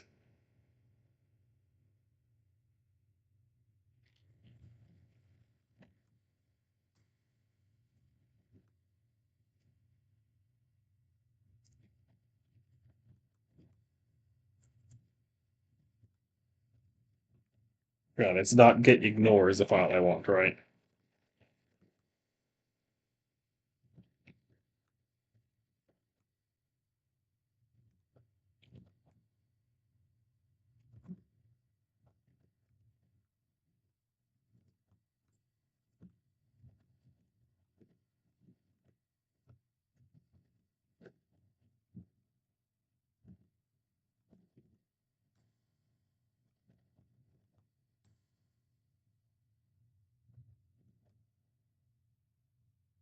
Okay, cool. So that is it. I'm going to check on my phone. That's the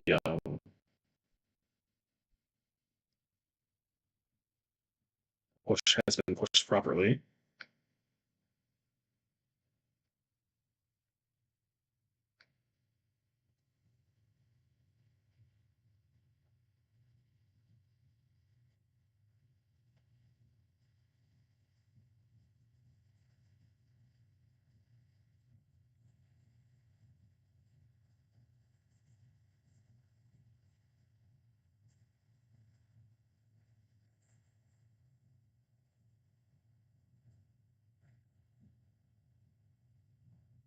Okay, so push the binary anyway. That's kind of dumb, but whatever.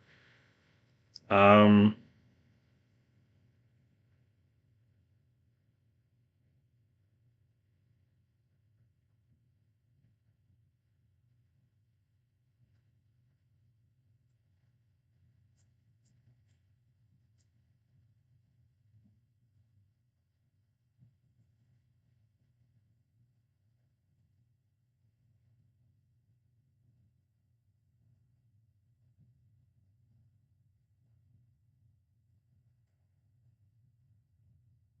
okay. Well, I streamed for much longer than I thought I was going to. This has been a long fucking stream. But actually, I quite like this. So anyway, the reason I started doing live stream programming is because I always loved to watch coding. that Russian guy, I believe, who was just like a wizard at sea. He's so good at programming and everything, right? I love watching his videos, becoming a better programmer just by like listening to him and seeing him do stuff and all that. And he's also very entertaining and just a very cool guy, I think. So I wanted to try my hand at it, and I wanted to do a bit of programming. And also, my favorite programming language is C, so I figured that I would no, to go ahead and do like a little bit of like discount American version of coding, right? So yeah. All right. Anyway, thanks anybody who watched this. I'm going to end the stream now.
you